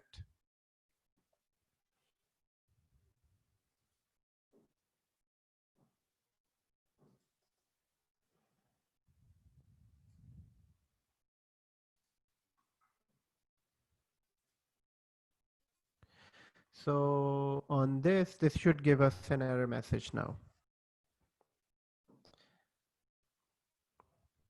So that is basically one thing. So the firewall, which is NSG, and definitely it will error out because it doesn't take this much of time, and it did error out because of this. And now if you go back and you allow this access, then it will again provide you the access. Now we said that when we were working in network security group, we said there are two types of the NSG can be applied on two levels. Anyone remembers what are the two levels where NSG is applied? VM and firewall. VM and the firewall, exactly, guys. VM and the firewall, it can be applied. Now if we need to see that what level are we on right here, we can say that this is the VM level. So we are at the VM level, which is it is applied in this group. Now here, network security group this. So the network security group has a name, which is this one, and there is something called, if I go down here, there is something called, okay, they changed a lot, but there is something called effective permissions. So if I try to go into effective permissions, then it will show us. So here it will give me, yes, right here, effective security rules. So if I go into the effective security rules here,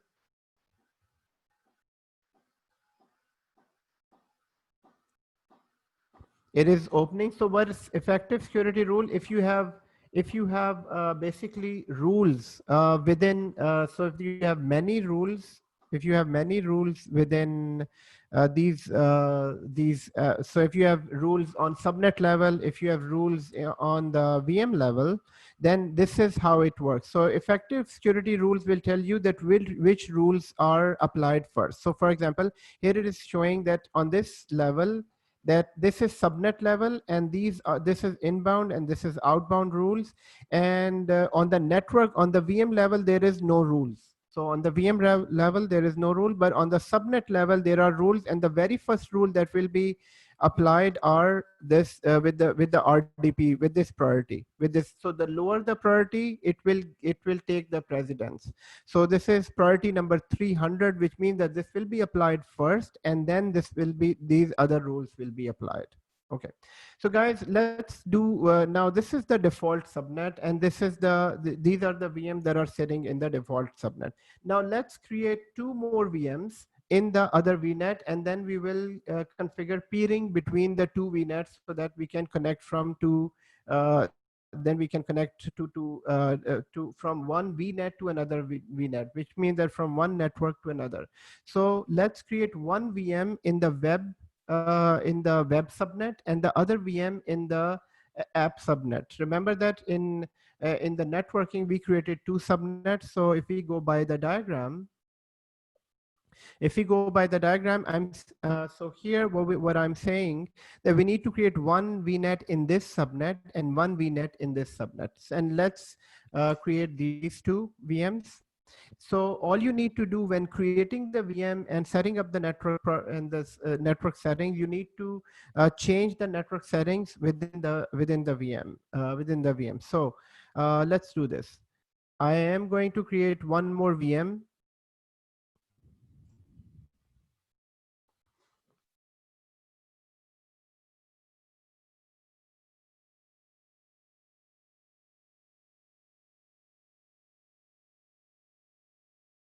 We can use same IT department.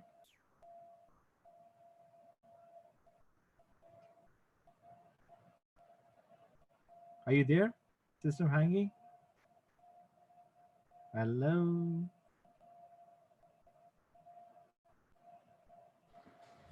No sound. Okay, so it will be in IT department, and here the VM name is, so let's keep it very simple, web1, and here I'm gonna call this server 2012, and password.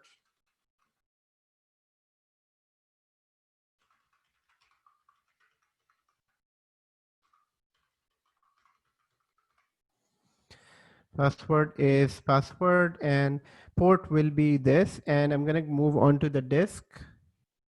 So guys, quickly create 2 VMs, and in networking, I need to make sure that this is part of the web subnet. So here I can see that this is finance. So the VNet is proper. If you're looking at the screen, everyone, VNet is good, but here in the subnet, since it is a web server, I want it to be in the web subnet. I don't want it to be in the application subnet. So here you can change the subnet. And here we will use still the private IP, public IP address. Nothing else needs to be changed, and I will create this VM.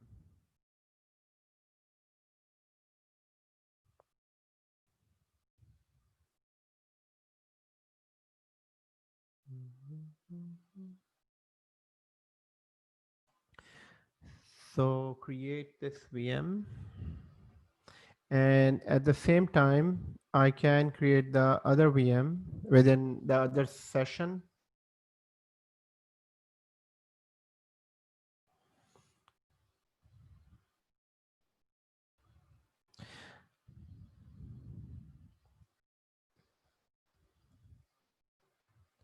So right here, I'm going to go into VM and create the second VM. So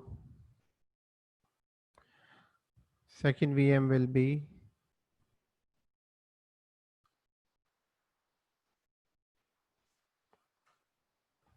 this is app1, and it is server 2012. Password.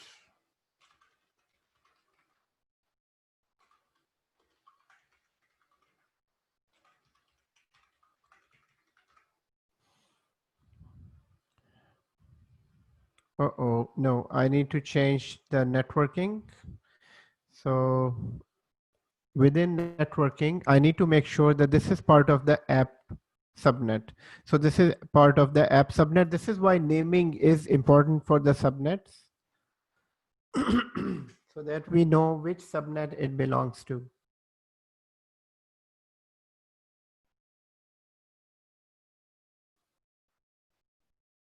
So create this VM. Now, since the VMs are created, what we will do is we will try to log into both of the VMs and then we will try to ping each other. Now, why do we need to try to ping each other? Because we need to see VM to VM communication, and we also need to see VM from VNet 1 to VNet 2 communication. So the test we are going to do while this is working. So the test we will be doing are these in this. So that will give us exposure to the networking. So now here we have VNet 1, and we also have VNet 2. So VNet 1 and VNet 2 are two different networks. This is our IT department VNet, and it has one subnet with two VMs. And whereas I have my finance VNet, VNet, it has two subnets with one VM each. So it has subnet 1, and this has subnet 2, and it has web subnet, and this has app subnet. This has app VM. So this is VM. So guys, working with Azure, the second subnet is app subnet VM, yes. Working with Azure, guys, always be in a habit, or being an architect, even being an architect, designing anything, keep on doing a lot of paperwork. I mean, keep on drawing it on a paper, because just drawing it in your mind, most of the time we forget that which things are where, which VMs, which settings, which ports needs to be open. So what I do from time to time, I just keep on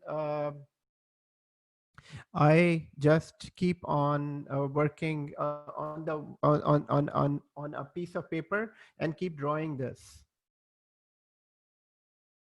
Okay, so here I have a subnet. This is a subnet for IT department, and these are the two VMs in this. So what we will do, we will first, so our test number one, test one will be ping from web VM to app VM. So ping from web 1 to app 1. This is test number 1. And test number 2 that we need to do is ping from web 1 of this here. So we need to ping from here to here. Now this cannot be done unless we do peering. So there needs to be a peering involved here. First we do peering, and then we will be able to ping the other side. So these are the two tests that we need to do. Saying in department, IT department, there is only one subnet. Yes, in IT department, there is only one subnet and two VMs, because we never created subnets in there. So now let's first do test number 1. We will be using private IPs, right, for a pinging for test? Yes, so private IPs are automatically provided to all of the VMs. Okay, and in order to see the private IP, and this is why we need to know, so the private IP of this is 10.1.1.4, and the private IP of the other probably will be 10.1.1.5. So I'm going to connect to one of the VMs first, and at the same time, if possible, you can connect to the other both VMs at the same time, and then ping each other, and then we will create peering, and then we will ping across the VNets. So guys, for the home lab, there are 3 videos within on the channel, on the YouTube channel. Please try to complete the 3 videos. I still have to make 2 videos. I will make 2 videos, one for the Bastion and one for another video, but at least I need to make 1 video for the Bastion lab. So I will create that and I will upload that probably in 2 days. But you still have to complete the 3 networking videos that are already available. So right here, what we have is this is web 1, and what am I doing here? This is web 1, and I'm going to connect to web 1.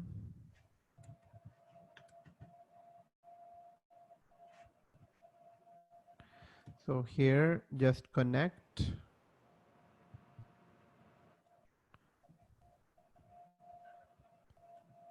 So guys, anyone has any questions? So today we tried to focus more on the concepts, and we tried to basically understand the concepts more than the theory. I will be sharing these slides with you. You can go on your own, but the most important thing is everything what we have discussed. Everything, if you are able to understand everything what we have discussed, that will be kind of the main goal of this what we have covered today. I mean, if you are able to review everything about networking, if you are able to understand everything that we have discussed today, within the slides, the complete building block, guys, that will be enough to kind of show yourself as a network expert. And other than that, you can expand your study, you can go through the documentation and all to gain more knowledge. But to the very least, do not skip anything that what we have discussed in this lecture. Okay, so I'm connected to Web 1, and within Web 1, just like normal server administration, I will go into CMD and see what is the IP address, and probably I will try to ping the other server. So I don't need to connect to the server, to the other. Atif is saying connecting Web 1 and pinging App 1. Excellent. So Atif, your next test will be, so try doing a peering. Just go to the peering. It's very logical. You need to create a peering between IT department and between the finance department. Once you do the peering, then open the one of the VMs within the second VNet and ping it. I think you will be able to do it. So while since you finished this, try doing the other one. Human is saying, what is the meaning of KPI? KPI, wow. Human, where did you get this acronym? Okay, so I'm here and I will try to job description. Yes. Human, KPI, yes.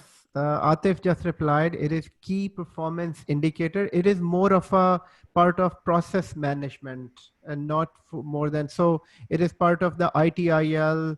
It is part of the process management. KPI indicators are, for all other applications, databases, overall performance. It is nothing to do with,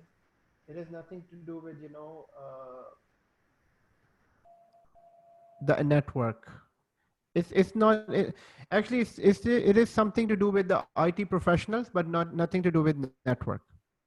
Okay, so I'm on this VM, and right here I need to know the IP address of the other VM, which is basically the IP address of the other VM, and I'm looking at the time as well. I know that all of the participant, or maybe some of the participant, might be exhausted after this long 8 hours of class, and I'm trying to kind of run fast in this. So I have my other VM, which is 10.1.2.4. I will try to ping this since it is in the second subnet. It is sitting in the second subnet within this. So right here, Abdul is asking a question: in real environment, which are the most useful, RDP, SSH, or Bastion?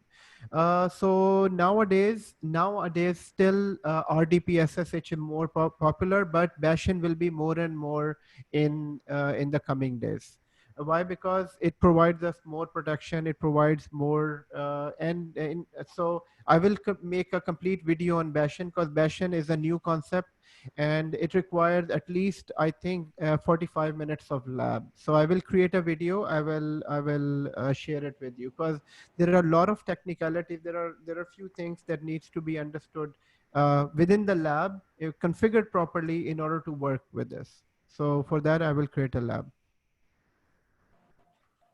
Something happened to my VMs. I'm not even able to log in.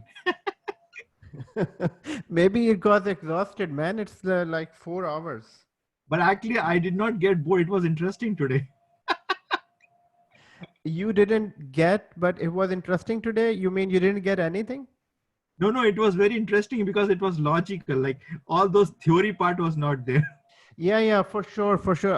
I seriously realized that last lecture was kind of more into it. It's not my nature to go into, but I thought maybe that I should go into the slides and kind of go through everything. But later I realized that, the main thing are the concepts. The main things are the building blocks, how they connect together, and the lab. So this is why I just went into my natural way of uh, working. I will delete everything and prepare all the 4 machines from the beginning, and I'll do it. Excellent. So, guys, the lab that I'm doing here, it is in the videos as well, within the video lab. So if you're not able to complete now, follow the 3 videos and I will share the link here. Majibin is asking a question: do we need pairing? Yes, we do need pairing between VNets. So if I ping just the within the subnets, I don't need pairing. I can ping from one VM to another, but for the basically for the VNet, for anything between, so the communication between this and here, if we are looking at the screen, communication between finance VNet and IT department VNet, we need a pairing here. So that will be simple pairing. Majibin is asking, it works with a private IP address, but not with a public IP address. Why? Yes, so you're saying the pinging is working with the private IP address, or peering is working with a private IP address? So your question is about peering or pinging? Okay, so here we have pinging. Yes, pinging won't work with a public IP address because the ICMP traffic is blocked over on a public network. But ICMP, which is a pinging traffic, is not blocked on the local network.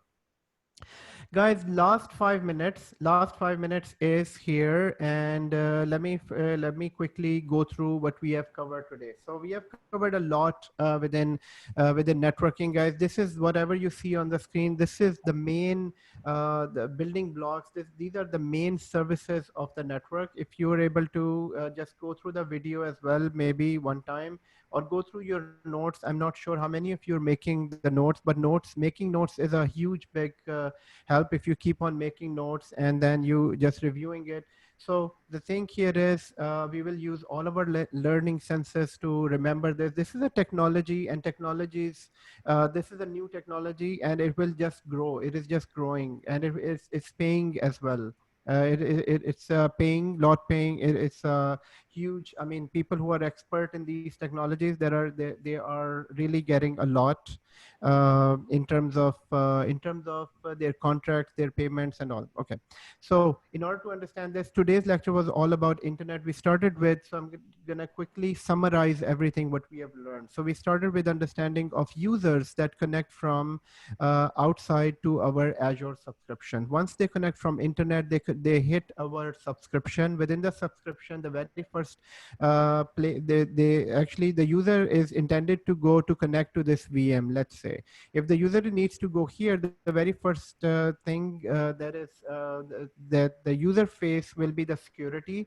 And in terms of security, we have Ddos protection. Ddos protection is by default provided by Microsoft, basic, but standard we can buy. And then there are Azure firewalls, which are enterprise level firewall. People need to buy these firewalls. Otherwise, I mean, all of the network, they require firewall. But your question might be, are you all using Azure firewall?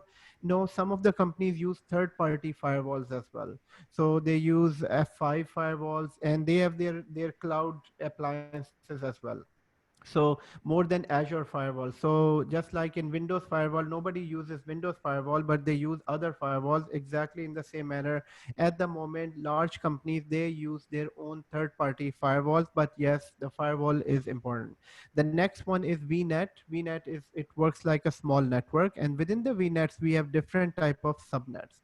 We can live with one VNet with 100 VMs, or we can create separate small subnets within a VNet. And within small subnet, example is one subnet for web servers, one subnet for app servers, one subnet for databases, one server for gateways. Ajmal is asking a question: can we use a company firewall instead of an Azure firewall? Yes, as long as it is cloud compatible.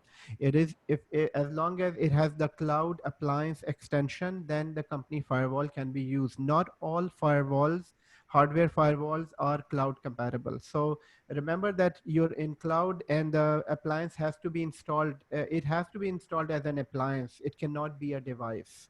So yes, the companies are using those firewalls. So VNet was our first stop. And then here I'm going to number them. A user connects here. Number 2, it reaches the subscription. On the infrastructure level, user connects to the VNet. VNets connect to a subnet. And subnets are of all these different type. About the subnet is, Human is asking a question, how do clouds such as AWS and Azure work together in real life? In real life, Azure and AWS work together because they have a direct connect or express route connection. This is Azure and this is AWS. They have a connection in together, but it depends on the customer. So the customer, let's say Rogers company, they have some of their network here and some of their network in here. It is possible, and companies are working in hybrid environment. In that case, they can connect to each other. So it is all done in the networking. So here, and then within this, we also talked about security. So in terms of security, we spoke about DDoS. And guys, I'm quickly wrapping that up. Just allow 5 minutes to this quick review here. So in terms of security, one is DDoS protection. Second is Azure Firewall. Third is NSG, which is Network Security Group. That can be applied to a subnet. That can be applied to a VM. And then we have fourth is ASGs, which is Application Security Group. And then which is basically which will encompass the complete all the VMs within that application. Then in terms of load balancing, then in terms of communication, in terms of high availability. So in terms of high availability, we have something called traffic manager. So number 1. So traffic manager is number 1. Maybe I can select another color for this. So traffic manager, number 1. Number 2, external load balancer with public IP address, then internal load balancer with the internal IP address. And number 4 is application gateway. Guys, as you can see, it's not very difficult. It's not very difficult, but there are these different terms for different type of services. So we have infrastructure, we have communication, we have high availability, and then we have security. So 3 things, and the next one is communication. So communication happens between these. Number 1, system routes, which is this one, system route. So I'm going to continue with number 4. Number 5 is system route. Number 6 is user defined route. Number 7 is peering within the same region. We have peering within the different regions. And then we have on-premises connection, which is of 2 types, site-to-site VPN and express route. So guys, this is the complete building blocks of networking. Within the next week, please go through all this. If you have any questions, you can ask those questions again. Complete the lab. I will upload the Bashan video so that you can complete that as well. Okay, and I will see you tomorrow in the next lecture.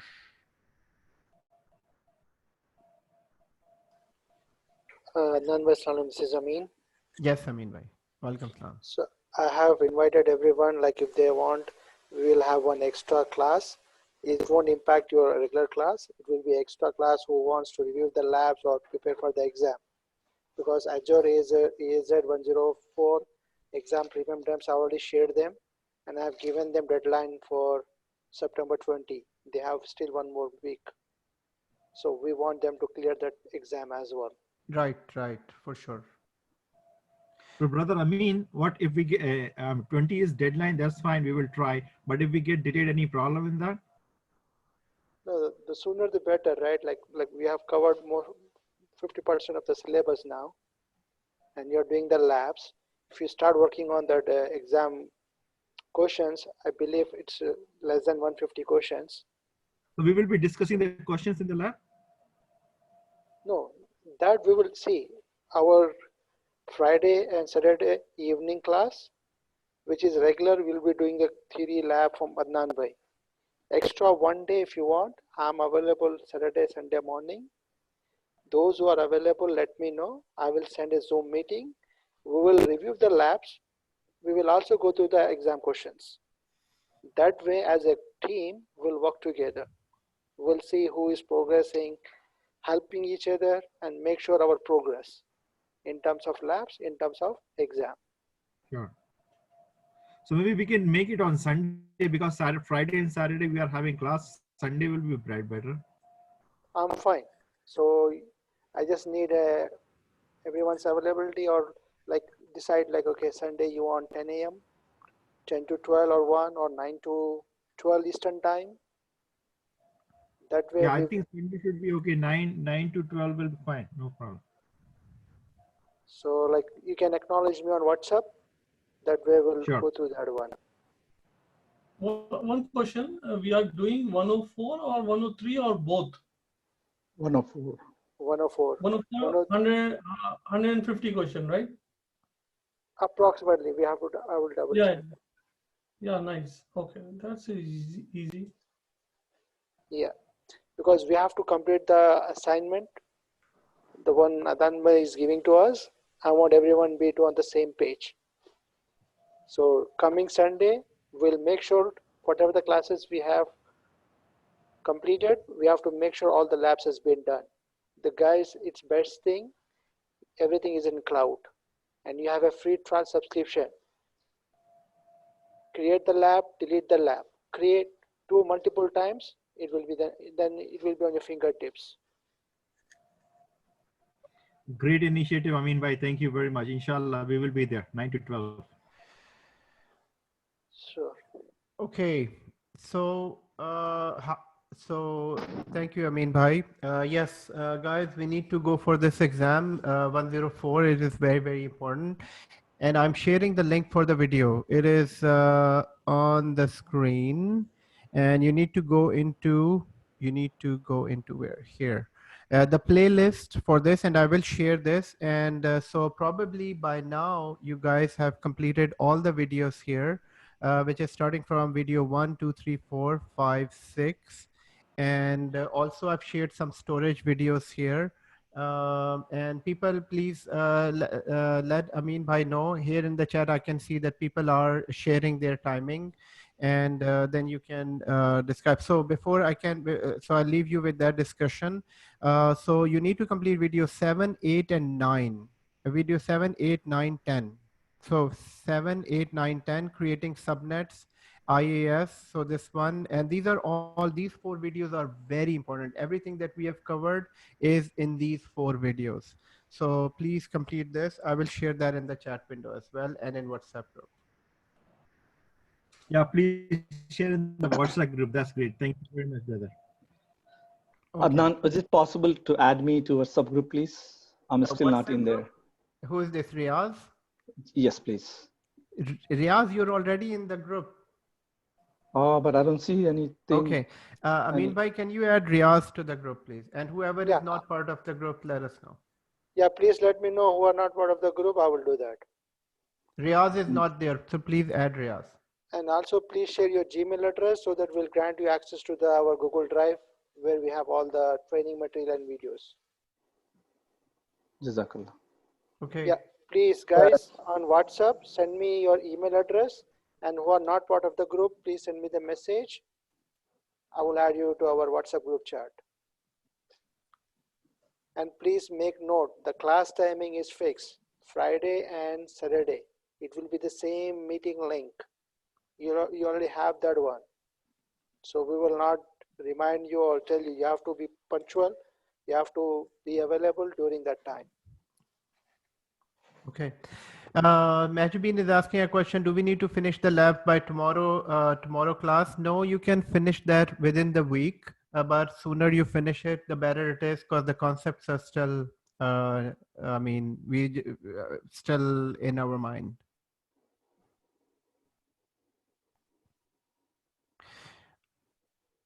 Abes is saying to copy the link. For oh, I did it private. Sorry. I have to copy it to everyone. Yeah, it's in the chat now. So, brother Amin, the class on Sunday is for 3 hours, 9 to 12?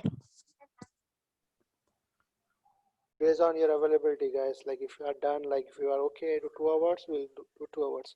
If you want to extend it based on our capacity, because So is it we just all going to be be for this weekend, or is it going to be an this ongoing weekend. session? This weekend we'll try to cover. If it's worth it, then we'll repeat same thing every Sunday. Or if Awesome. you want to do on the weekdays in evening hours, we can do that. The part of group study, like a group study means we'll see someone has done the lab. He will delete everything and he'll create. So with the Zoom session, I will share the hosting rights. Other people will follow and do the labs. We all will be doing the same lab, step by step. If anyone had any issue, we'll help them resolve the issue. What is the challenge you encountered? Document that. That way, you know, like part of project or part of interview, you can discuss that one. Thank you. I mean, this is a great initiative you're taking beside the classes and the course. I really appreciate. No problem. Thank you. Anytime. All right, I think so 9 o'clock Sunday, I think we're all mostly, everyone is good, I guess.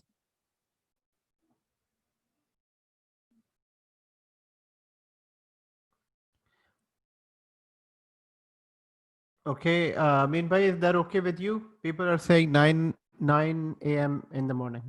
Yeah, Sunday 9 a.m. is fine. And please join. And whatever the questions, doubts you have, please make note on that one. We'll discuss. So that in next class, if you have anything, we will discuss with Adnan bhai. Okay, excellent. That is Right, all for today, everyone. If anyone has any questions, Yeah, before we leave, just one quick question. Yes, One please thing. go ahead. So when I create a peering from IT department to finance department, I am able to ping from IT to finance department, both VMs in that, but I'm not able to ping from app and web for, because I think I have to create a peering from that one as well. Like it's gonna be two Exactly. peering. So Yeah. need to be a two-way peering. And when Alright. you create a peering, there is an option where it can create two-way automatically. Oh, I think I missed that. Okay. Right. All right. Thank you.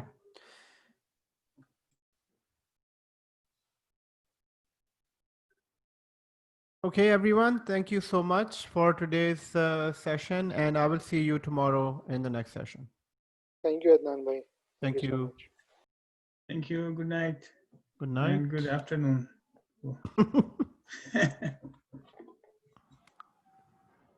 Adnan bhai.